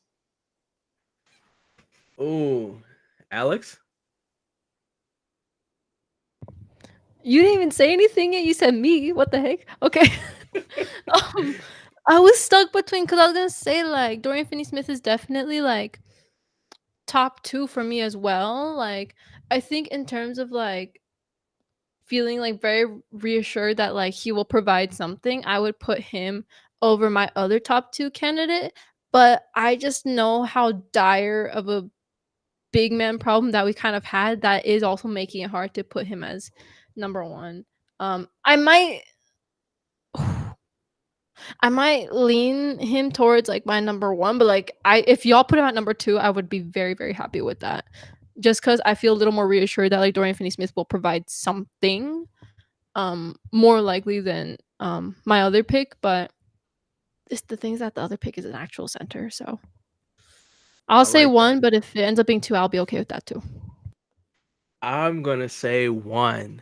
I think center wise. Okay, look. I'll say this: Dorian Finney-Smith. I think he fixes multiple issues. He can switch onto guards. He can play forwards. That's a huge gap we have in our team, and he can knock down the three ball as well. We're struggling on three a little bit. Defense overall, it's absolutely horrible. Having a guy can help contribute to Anthony Davis. I mean, we've been watching all these games. It's literally AD, nothing else. And then you come in, you got Cam Reddish off the bench, and you have Max Christie, of course, as well. But I think Finley is just a better option with no Vano right now. I'm just gonna say no Vano because we haven't had it for 2 years. So I think he fixes more problems. I'd rather have him at one on this list, especially like you guys mentioned. I don't think the price will be anything too crazy. Maybe a player, couple picks. I would probably not say a first. I don't know what the market is. I don't know if he'll go for a first or whatever, but if that's the price, I would probably pay it. Considering if we can get off of like a Gabe Vincent as well. So yeah, I probably put him one on our target list. Yeah, I'm not gonna lie, that makes it impossible, odds wise or average wise, guys. I didn't even have to do the math. 2-2, 1-1 is literally impossible. So, Yeah. So let's flip a coin. Y'all need a pick though. This is my thing. Like, would you like? Let's just keep it simple. Would we rather have Valanciunas or Finney-Smith right now, especially with how easy the trades would be to get done? Mm-hmm. I think you guys should migrate to two because my argument is think about the Valanciunas thing. Not only is it realistic, I actually do think it fits a clear need. For example, like Jonas is averaging 12.4 points, 7.9 rebounds, 56% field goal, over 56. And all he takes is Gabe Vincent in a first and second. He also had a 5-block game the other day. Now, I understand that he's in his 30s. I think he's 32, but like it's someone who works short term for this team actually fairly well. And I would feel very confident with a bench unit when AD goes out if we had Valanciunas in there instead of like Christian Koloko or Jackson Hayes. That's my argument, but one of you guys would have to come around to it. But also Finney-Smith costs more to get, guys. The Nets have been stingy and weird with Finney-Smith. Imagine you had to give up a first for Finney-Smith or something of that nature. You guys would put Jonas at one. True. That is true. I guess my only question, because right now I'm like kind of 50-50 on them. And like even when I first put Dorian Finney-Smith at one, I was very much like, I'm not sure. I guess my main thing is like, how do you think Valanciunas would fit with AD as well? Because like we were kind of talking about earlier about like how AD doesn't really have like the complete profile of just like naturally playing like a 4 anymore. Figuring out what just like that compatibility, because I feel like when I'm looking at big men for the Lakers team, is just like knowing how well they'd play together. That's not like a deal breaker, but it's just something I think about. Right now I'm 50-50, so I just want to hear from y'all on what you think on that. Yeah, after that great breakdown, I'll just say I'm more likely to move into two. It makes a lot more sense. I mean, we do talk about how our bigs just don't know how to play basketball at an effective rate next to, not even next to like a AD or whatever, but even like executing a simple pick and roll or playing paint defense, like we'll take it. Like if Valanciunas is capable of getting a block, let alone 5 in an NBA game, I say that's better than any big we have on our roster right now besides Anthony Davis. And plus, add on the fact that he's a really good mid-range shooter. He can score in the paint, obviously, and he's strong. He's stocky. So I'll change mine. I'll pivot to putting Valanciunas towards the one. Well, you kind of just revealed the other argument too, which, by the way, Alex's point was great. I would be very confused about like AD and Valanciunas, and Finney Smith and AD could play together. But Earl, you did also reveal the other point because shoot, how do I want to say this? I had it in my head. Now I'm forgetting. All right, whatever. We'll move on.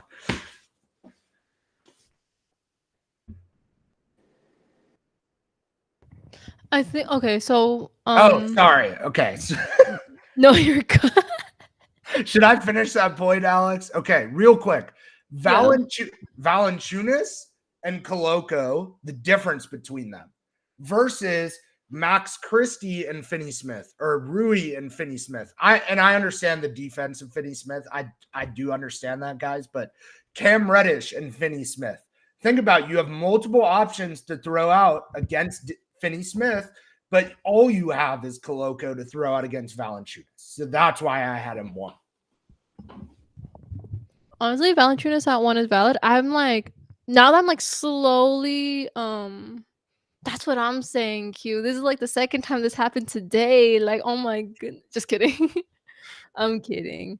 Now that I'm like a little bit more split, not really as strongly Dorian Finney-Smith number 1. I think a lot of the appeal was just like before the Dennis Schroeder saga happened, where like the Lakers fans really felt confident, like, oh, we could do something with the Nets. We could get him and Daron Sharp, like a 2-for-1 as well. And like, I think that's where a lot of the hype came from. I think now that the Dennis Schroeder thing happened with the Warriors, and like seeing how they're being very like the Nets are being very protective over Dorian Finney-Smith and like some other folks compared to Dennis Schroeder for some reason, I think that's like another reason why like I'm willing to put Valanciunas at 1 and Dorian Finney-Smith at 2. I'll speak on our number 5 real quick. Vooch, I'm sorry, someone had to be last.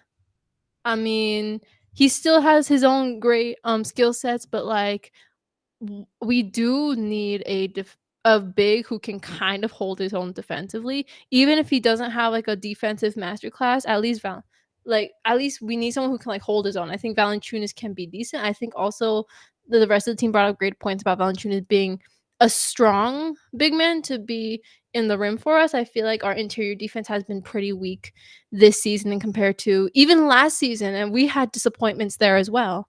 So I think that could be really useful, and something that Vooch does not really bring. I hope he finds a proper home, but I do not think it is going to be here in Los Angeles. So yeah, that kind of rounds out the list. And he's been so good this season, Vucevic, but like fit-wise, I'm not sure.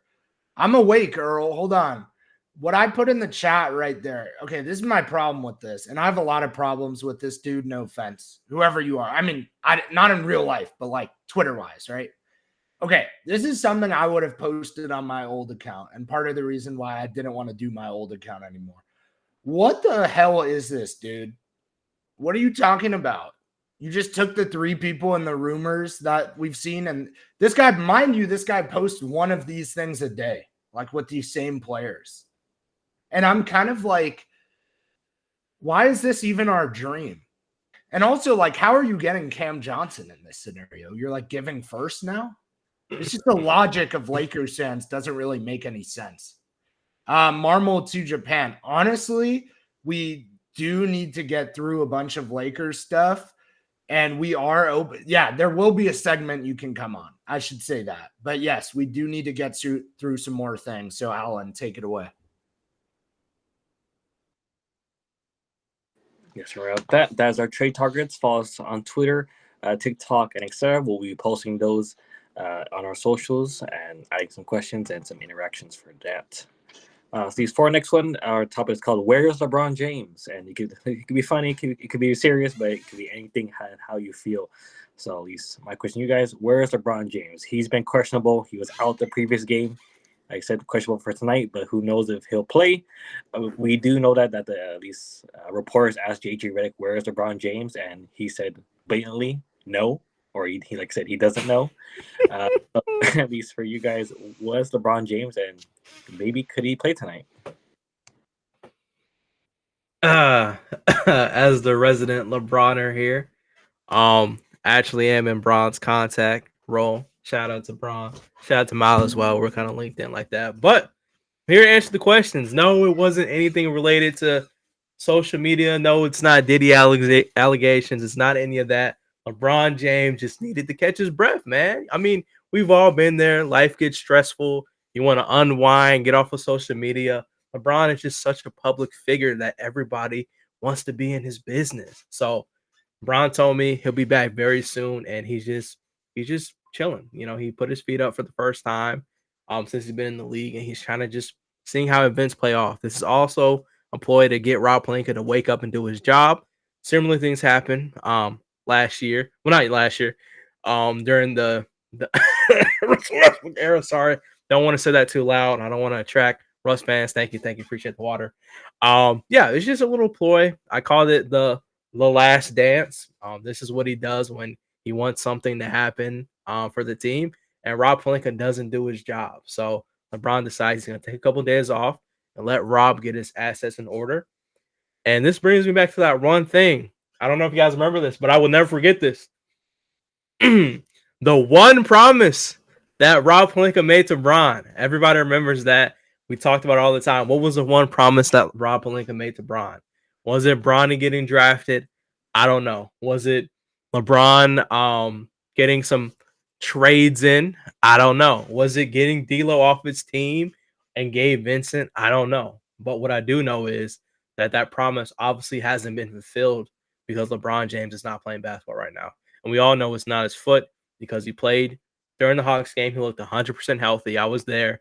It looked like there was nothing wrong with him. Obviously, I can't speak for him, but it's been a week. It's been a week. What, 3 games now? If it was anything serious, it would have been reported medical. It's not. I'm telling you, this just all has to do with putting pressure on Rob Pelinka to do something. Like, at the end of the day, it's like no different than workers going on strike. Only way to get somebody's attention from the higher up is to affect the money. How do you affect the money? Lose games. Bron not being out there, we're losing games. I know it sucks for Lakers fans, but for us, it's a good thing too. We can get these Mickey Mouse wins, or we can put pressure on Rob Pelinka to go out there and do something other than sit at his desk with his feet up, listening to music all day in his office, and not listening or taking any incoming calls for trades, I should say. But that's my speech. Bron is 100% fine. He's not injured. He's just chilling right now, so he'll be fine. He'll be back in a couple of days when his strike's over.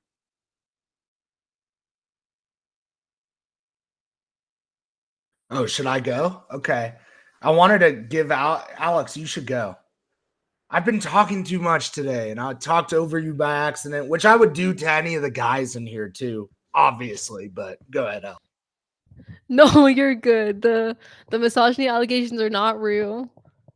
I feel like I would be pretty straight up if there was. Like, I feel like anyone that follows my social medias know that I'm straight up about how I feel about social things. So I would call it out if it was real, but y'all are good. I promise. Like, we're just getting the show going. But I'm usually not the type to comment on when someone's absent for personal reasons. I feel like I think Jimmy Butler's situation kind of taught me that too. Because personal reasons can literally range from I don't feel like being there to like I had this life-changing event that I can't disclose until later. So I'm always very careful. I'm not the type to say that it was because of a certain rapper and producer for those same reasons too. I know those are just jokes, but that's just something I usually refrain from. I think first of all, regardless of what it is, I just hope that LeBron is good, but I think in terms of what it realistically might be, it could either just be like him putting pressure on the front office, because I wouldn't be surprised. Like, he does have a lot of power as a player. He could do that. Or it's like either that or the fact that he is 40 years old. And this is probably the first time in a very long time in his NBA career where he feels like he can relax a little bit. Whether the fans agree or not with that might be one thing, but like LeBron has visibly taken a little bit of a backseat this season. Understandably so. So it could literally be something either like with the front office or just him having a little bit more freedom to kind of take a step back whenever he feels like it, whether fans agree or not.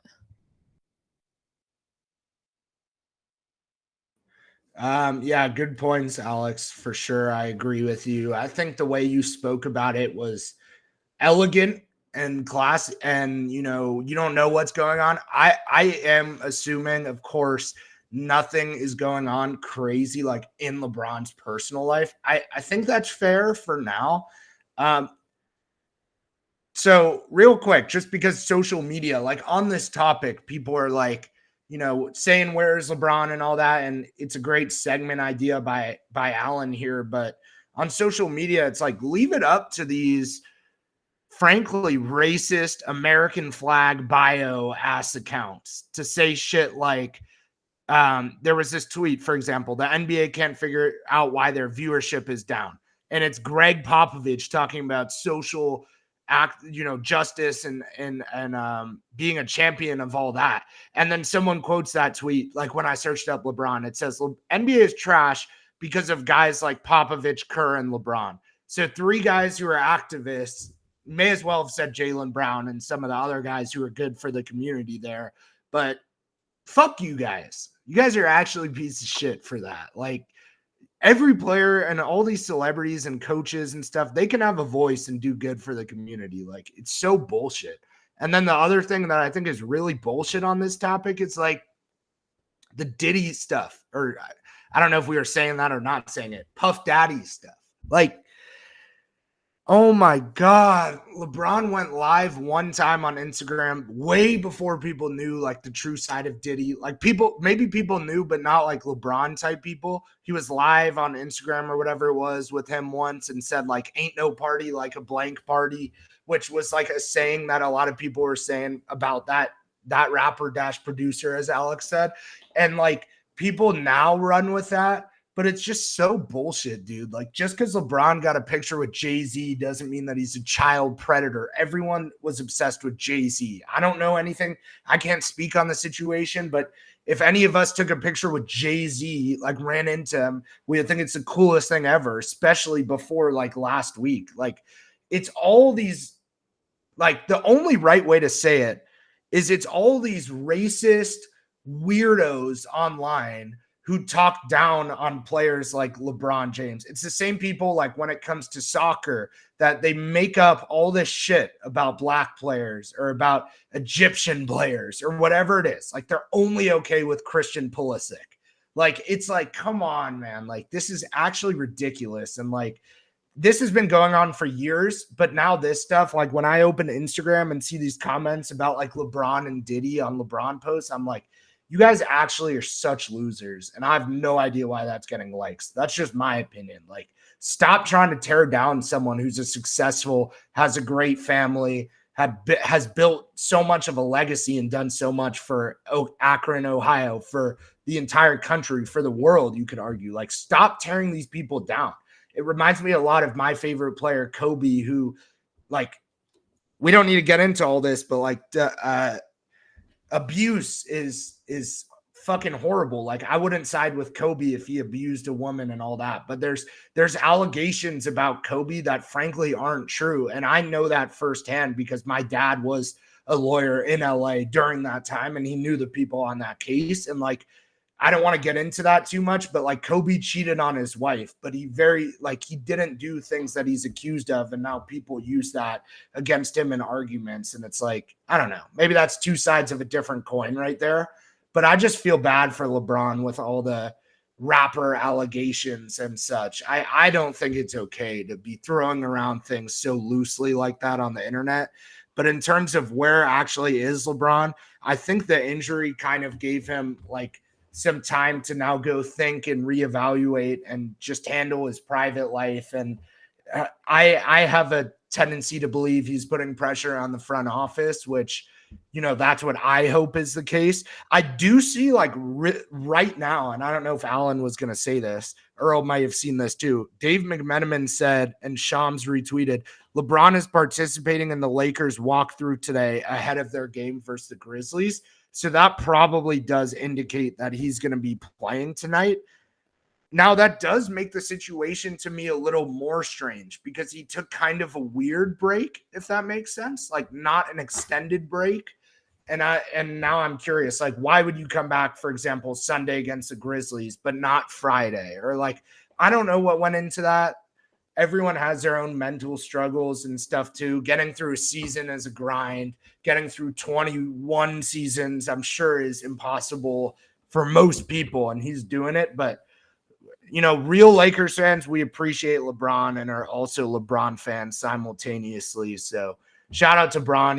I think he's done everything he could have done to help this Lakers team, and I think he'll continue to if he stays. I just hope we put the right people around him so he could be successful.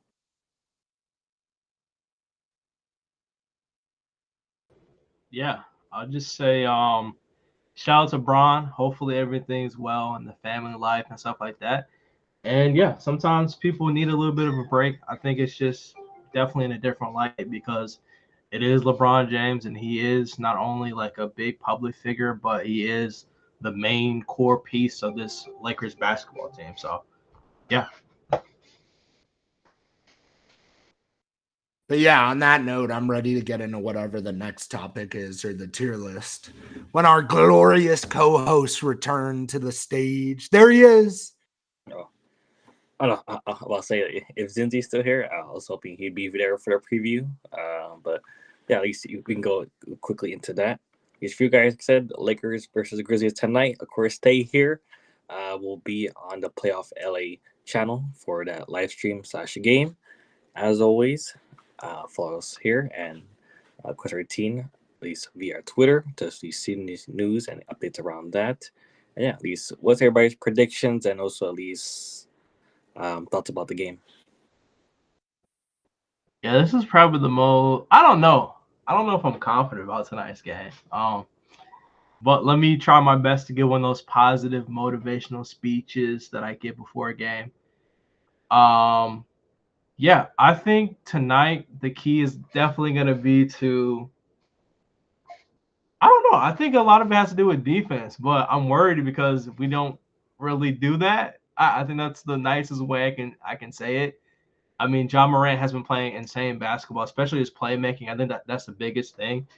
He's able to kind of facilitate a lot better, I feel like, than he has in previous seasons. So that's something to worry about. And obviously we have this, I'll say, quote unquote, one-sided, quote unquote, rivalry that all Grizzlies fans think we're in a rivalry with them for some reason. And we just don't believe that at all from our perspective.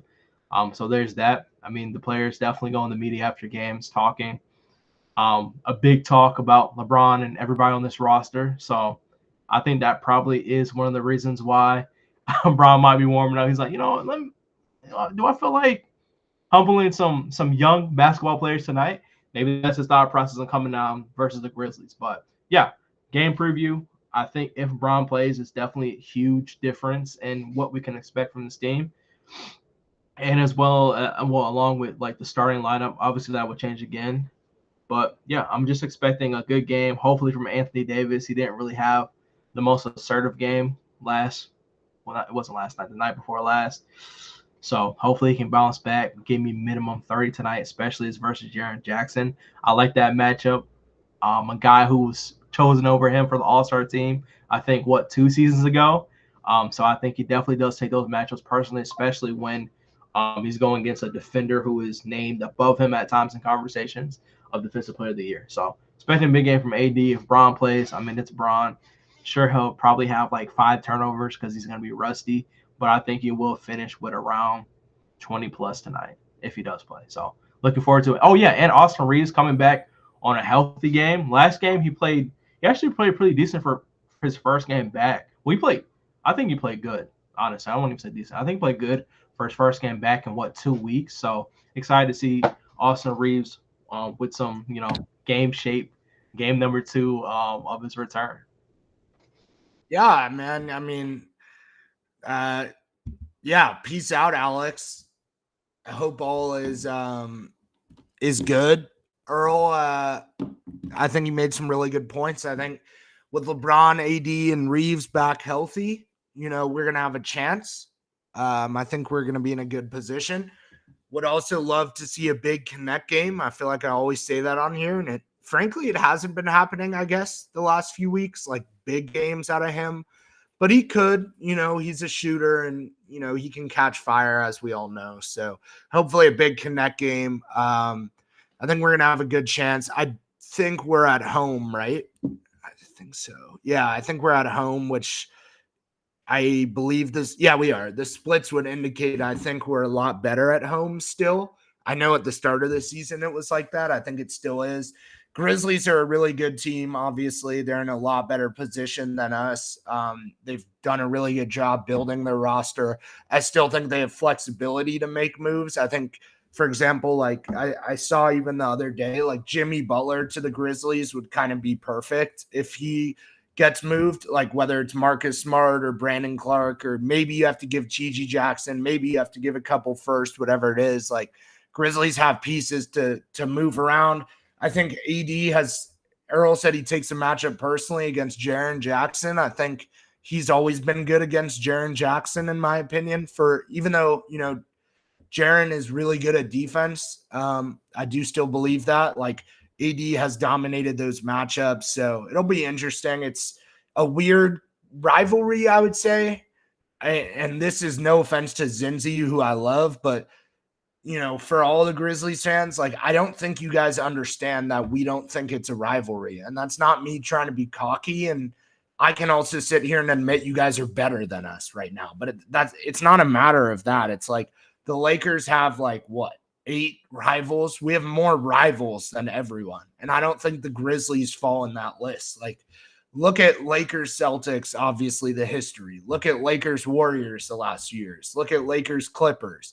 Look at Lakers Suns, and you can explore that history. Lakers Kings has a crazy history. A lot of teams that are regionally close. Lakers Blazers used to have a crazy history. Like, I don't think Grizzlies fans understand that we're not rivals, and they act like there's a lot of hate here. But I honestly do think LeBron and Dillon Brooks was more of a rivalry in itself. So a Grizzlies team without Dillon Brooks, I mean, John Morant could say whatever he wants to say. I love the competitive spirit. I'm always going to be a Ja fan personally, but I don't see how Lakers Grizzlies is a rivalry. Besides the fact that we beat them in the first round, we really upset them in a crazy fashion, being the 7 seed and they were the 2 seed. So aside from that, I don't see how it's a rivalry. It should be a good game. If we're honest, every Laker game can end in the way of us losing by 20 points, or like a heartbreaking kind of 10-point loss, or they hit a buzzer beater. It's like, yeah, we are apprehensive at this point with Lakers games. That's probably the best way to say it. But you still, if you have LeBron, you have AD, you have Reeves out there, like, obviously we're going to have a chance every night. So we'll see what happens.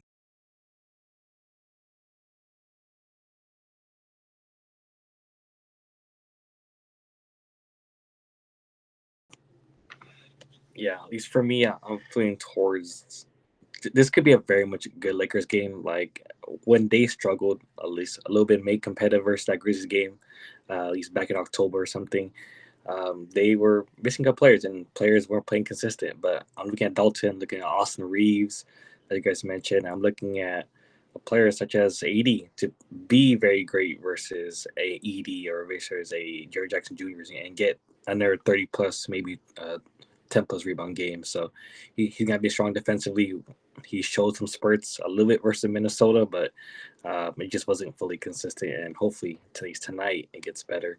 If LeBron James does play, I would see him still being not in a very aggressive role, like still being a playmaker, try to find his spots. And I think that's what we can ask for LeBron James, coming off rest and coming off at least left, foot soreness. So hopefully he plays good. He doesn't play great. If he needs to play great, then I think that's troubling for these, as well, saying like the Lakers, D'Lo or Gabe Vincent, Max Christie, etc., are not playing in which they should be. So hopefully this could be at least a bench slash some starter playing game, and we win comfortably, maybe 10 plus wins, 10 plus points, excuse me.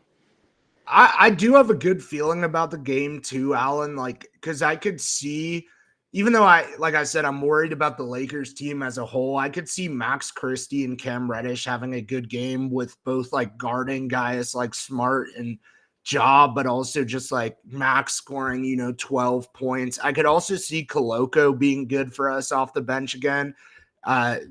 it was mentioned by JJ and Lakers people that Koloko's best game was actually last game against the Timberwolves. Just having impact off the bench, especially defensively. Like, he is still a center. He's still long. I know he's raw. I know he hasn't played in NBA games in a while before, the last few with the Lakers. And he is a two-way player, but I could see him having a good game just for one more like analysis standpoint. And I don't think this person's been talked about on any Lakers streams, maybe ever. So shout out this person on the Grizzlies. Let's be fair. Obviously, we know Jay Huff and Scottie Pippen Jr. have been good for them in kind of interesting roles with injuries. We know about the stars and everything, and Desmond Bane coming back from injury, all that. But Santi Aldama, great year for the Grizzlies, and I thought he had a good year last year as well. He basically can run the small ball center for them. 13.5 points. I think I saw 7.4 rebounds. Field goal percentage. His 3-point is 39%, which is really good for a center. His overall is 52.6%. And it's someone who, like, yes, Lakers fans would watch this game and be like, who is this? Like, what is he doing? Why are we letting bums score on us? But I feel like, to be fair, and as a total NBA fan, you do have to kind of admit that Santi Aldama is a really good player for them. So shout out him. I think he'll probably have a good game, in my opinion. Yeah, I agree with both of you guys. I think overall it's going to be a really fun game. Even if Bron doesn't play, I'm assuming since he's warming up, he'll probably play. I think it's going to be a good one tonight compared to the ones we've seen the last couple of days.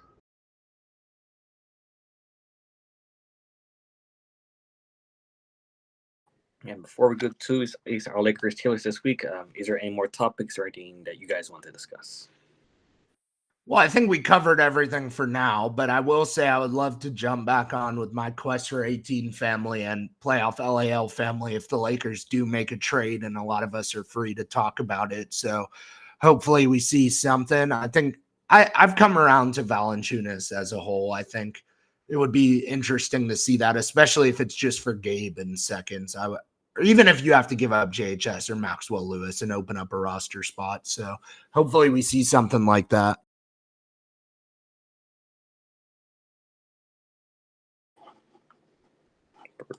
For sure.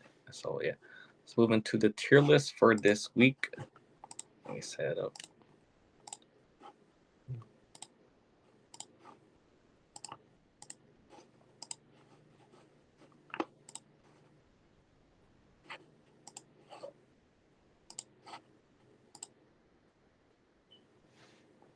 And each of you guys, as I said, who will be the first name?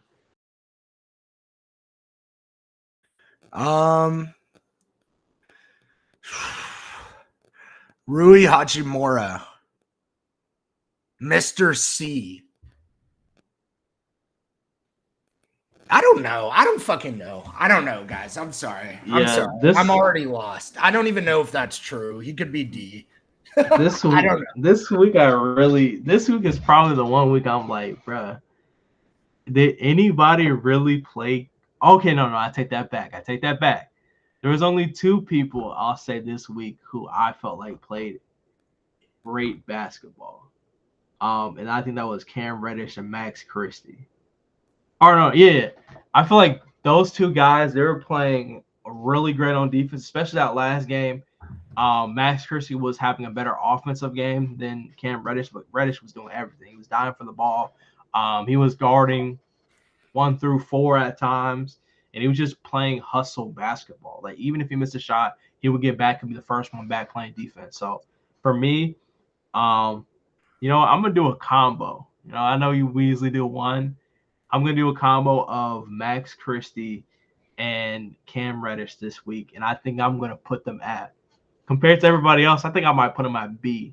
I agree. That's mine. I think I'm doing a combo play. Zinzi, of course we'll give you VIP. Yeah. Oh, you're saying for someone else. Okay, yeah, we would. Yes. We got you. Especially for the Grizzlies game, Zinzi. We got you. Yep. Also, Zinzi, you missed my shout out to Santi Aldama. So keep that in the back of your mind that I gave him his praise. I'm with Earl. I think I would slide them there unless Alan disagrees, though. Especially Max. Yeah, Zinzi, I had like a 4-minute rant about Santi Aldama. So just remember that. We're not biased over here. Yeah, so Max and Cam. I mean, Cam often. Yeah, okay. Alan, I will go back though and say this is a very hot take. Very hot take. But it's just a situation this week. Bronny James. B. Yeah. But not for the Lakers. For obviously I'm with it. Lakers. I'm with it. It was his best week of basketball ever in his career. Like, we got to at least give him B, not 16, A. 30, and then 16 again. Like, that's impressive for Bronny. I'm not going to lie to you. Yes. I'm going B for Bronny. That's numbers we didn't think he would, like, realistically hit. Like, now he's averaging, what, like 20? I would say the average is around that with those numbers. Yeah. So, yeah. I see that the G League regular season actually begins December 27th, which I didn't know. I thought they were. Oh, really? Season. They're playing a preseason? I guess. I just see on the NBA website, it says G League 34 game season begins December 27th. So I didn't even realize that. But that's crazy. It changes nothing if you really think about it. It's meant to be developmental. Alan, go ahead. Yeah. I'll go with Austin Reeves this week. He's back. His shot wasn't consistently falling versus Minnesota, but I mean, it was falling. Defensively, he had some moments, but I think it wasn't great. I don't know. It's between like C and D. I don't know. He kind of fits in that range. For Reeves? Yeah. I don't know. I mean, he only played one game, right? Yeah. I feel like might it's hard. give him an injured pass. I'm not gonna lie. I don't know if we can do that if he played though, by our rules. Maybe C. Yeah, I'll put C. C. Yeah. I'll agree to C. I think C is a good spot for him. Like, obviously, I think he played Miles better than what he did, but he wasn't so bad to the point where it was a D. Like, he had a really good 3-point shooting game. So, go ahead, Earl. Oh, it's my turn again. Yeah. You know what? Should I do another combo pack? Nah, I'll do one this time. I'm gonna do.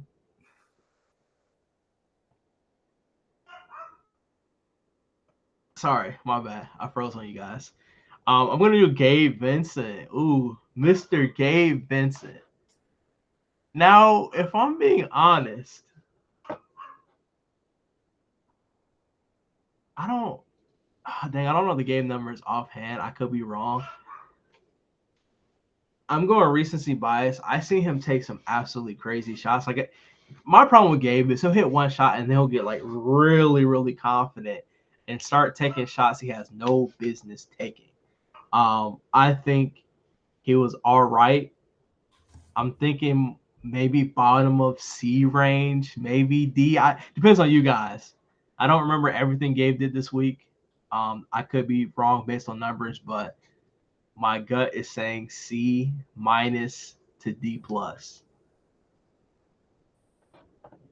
I mean, let's just call a spade a spade. It's Gabe Vincent. Let's go D.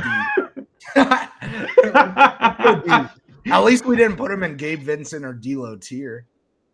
Unrelated, but someone said, "Would you give us AD for J-Dub?" Shout out to playoff. Yes, Shay. Yes.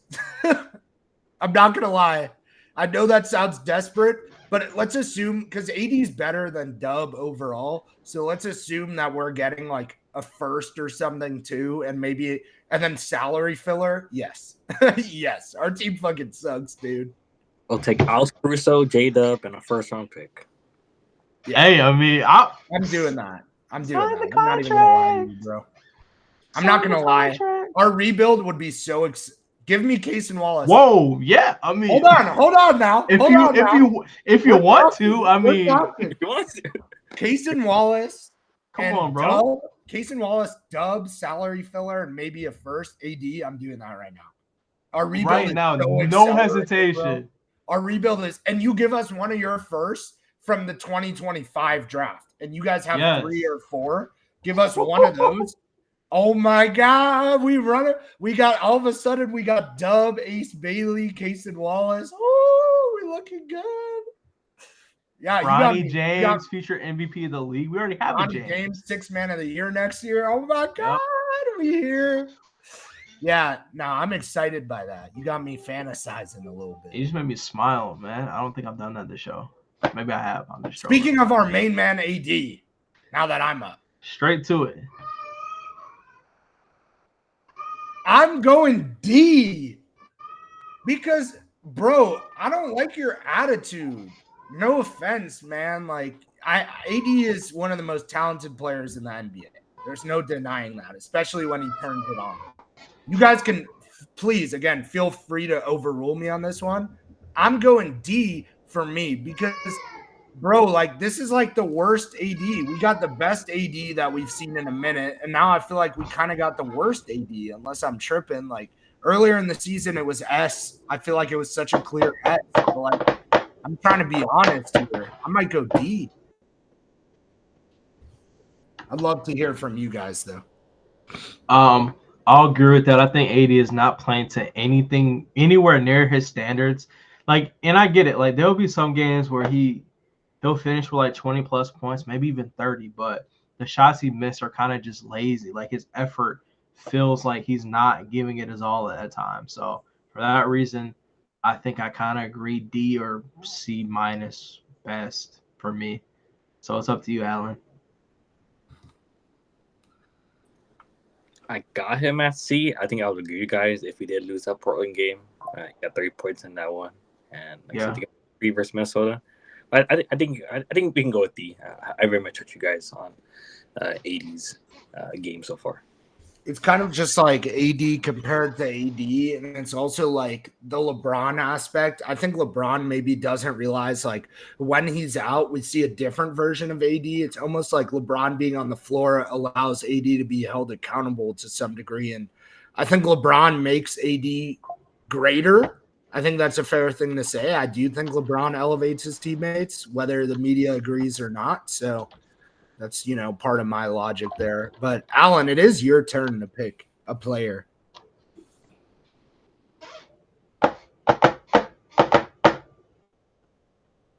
Wait, you're muted. You're muted. There you go. For the next one, I got Christian Coloco. He'll be the first guy. I got on that Vincent tier.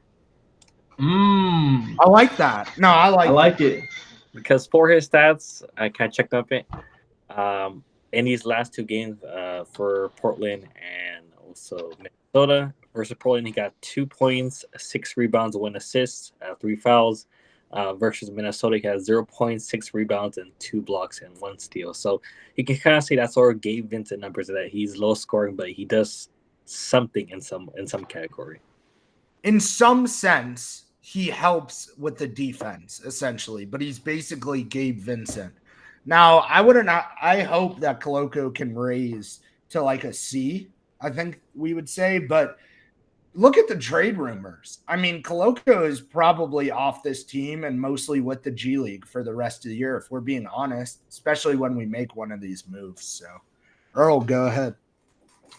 All right. I think next up, it's only logical that I move on to D'Angelo Russell. All right. And D'Lo, man. I talked about this last week. You can't give me one performance that was absolutely amazing and then give me 2 under 10-point game performances, under 5 assist performances, and expect to get a higher ranking on my list. So for that reason, I'm not going to put you in the Gabe Vincent tier, but I am going to put you in the D tier, respectfully. I appreciate that game versus Portland, but it was Portland. When it came down to business, we played versus the Timberwolves. You did not show up. 5 points is all you could give me versus the Timberwolves. 5. Let me double check that. Let me make sure I'm not lying on that. 5 points. 2 for 10. 1 for 7 for 3. And I can't forget 3 brick. Oh, rebound, kick out, 3 brick. Rebound, kick out, 3 brick. I can't erase that out of my head. Open practice shots. You had a shot in the corner, wide open, catch and shoot, brick. I can't forget these things. I should put you in the D-Lo tier. I should banish you to the D-Lo tier, but I won't because you had a really good game versus Portland. And 28 points is impressive, but I was more impressed with the 14 assists. So for that reason, I will put you in D tier personally. But any other week, you're probably sitting in D-Lo tier. I'm going to overrule you and try to convince you because, yes, you got it right for the letter grades. But I'm going to go with your other option you talked about. I think D-Lo should go in the D-Lo tier. And it doesn't mean that he's the worst player on the team because I don't feel that way. I understand it's bottom of the barrel. But you actually gave reasoning that he should be in the D-Lo tier because for example, against the Blazers, he was way higher than D tier. Like if we're doing it just off that game. But against the Timberwolves, he went 2 for 10. And to me, that didn't average out into a level. It averaged out into the D'Angelo Russell experience. Because now you see, yes, D'Lo is capable of having 14 assists, for example. Yeah. But what being D'Lo means is the next game you could go 2 for 10. So I think D'Lo had the perfect D'Lo week. And for that reason, I would say the D'Lo tier. But if Alan says D right here, I'm good with going with D too, because I do think you got the letter grade right. I would say D-Lo tier. As much as that Portland game was great, still Portland. And like I said, that Minnesota game was not good. So D-Lo tier. Now, the question is, do we change the Gabe Vincent and yes, or keep it as... I was thinking that. I think we should, Alan. I was actually thinking that, and honestly, like the reason it probably wasn't like that is because Gabe Vincent actually had some decent stretches there where like we would put the Gabe Vincent tier higher. But I think this is back to like regular scheduled programming. I think I keep using that expression. While I'm talking, I'll take LeBron James. I'm gonna have to give him the injured tier, unfortunately. What else does it say? It's a little blurry for me. What's it say? Injured and what? Injured Bay. 10 minutes. Yeah, let's just be honest about LeBron. I mean, that's where he was at this week, right? So who knows? He could come back, have an amazing week, help us tonight a lot, be A tier. I don't know. But that's where I'm at.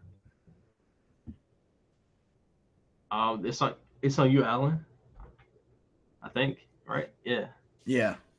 Next one we'll go with Dalton Connect. I sort him at D, and I put him at least bottom of D, possibly.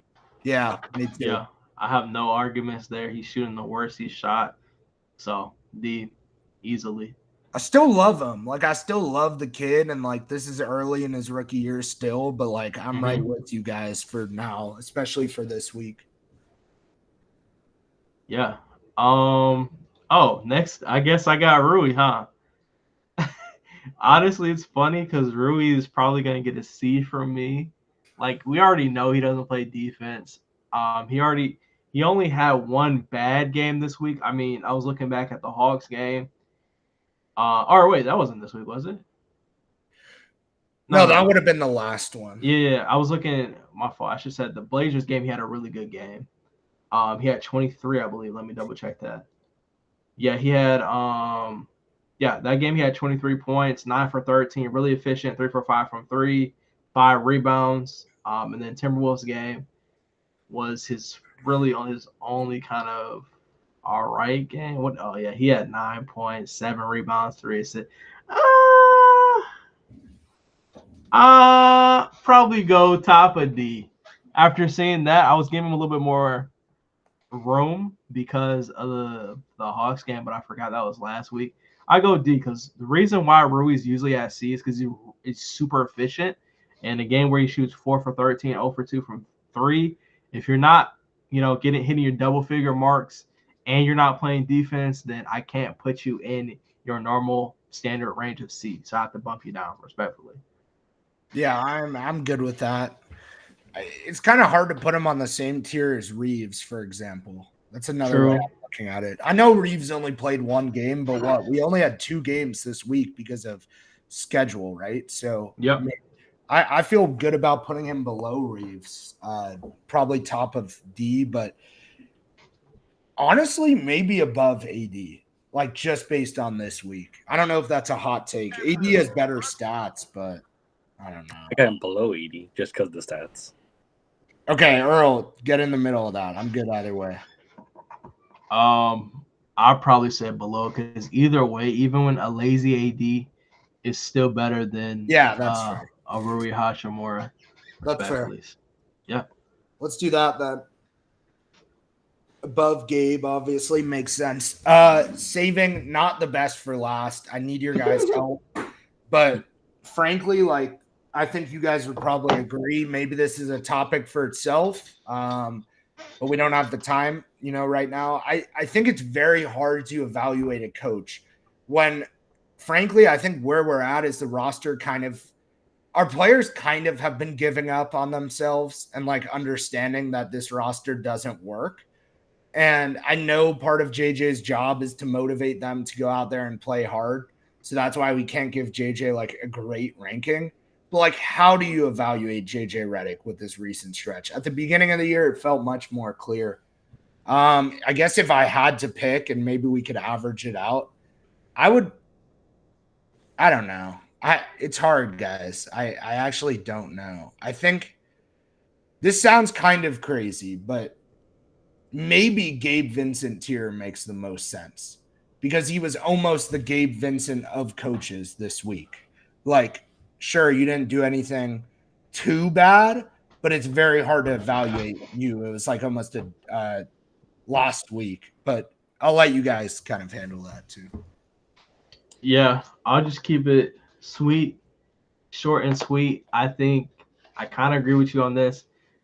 Weeks where we're losing games, especially the way we lost that Timberwolves game. They didn't even play good, and we still lost that game. I think blame has to be asserted somewhere. Like I get it's not all JJ Redick's fault, but there were moments where he could have put better lineups out there, or he could have made better adjustments, more timeouts in certain situations. And for that, I have to grade him to his standard. Like we grade everybody on their own standard on this show. Like we've seen him win games without LeBron.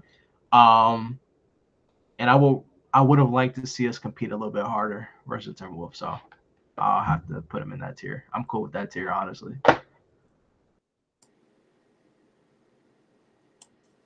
There it is. Our worst tier list, not in terms of quality, but maybe the quality of the team. Yeah. But yeah, these few guys, well, I do it, edit this and do some stuff. Feel free to preview tonight's game, Lakers versus Grizzlies on the PlayFLAO. Payback. Yeah, so we're going to be back here. Appreciate you editing that, Alan, and getting that out there. We got some good content on X at Quest 18 Pod and TikTok. Same thing. Great content over there from Alan and Earl. I don't have much more to say, Earl. I think after the game, maybe we'll have more. The Timberwolves game was kind of deflating to me, to be honest. Like it almost was, it's that thing where like you're not sad or mad, but you're like numb to it.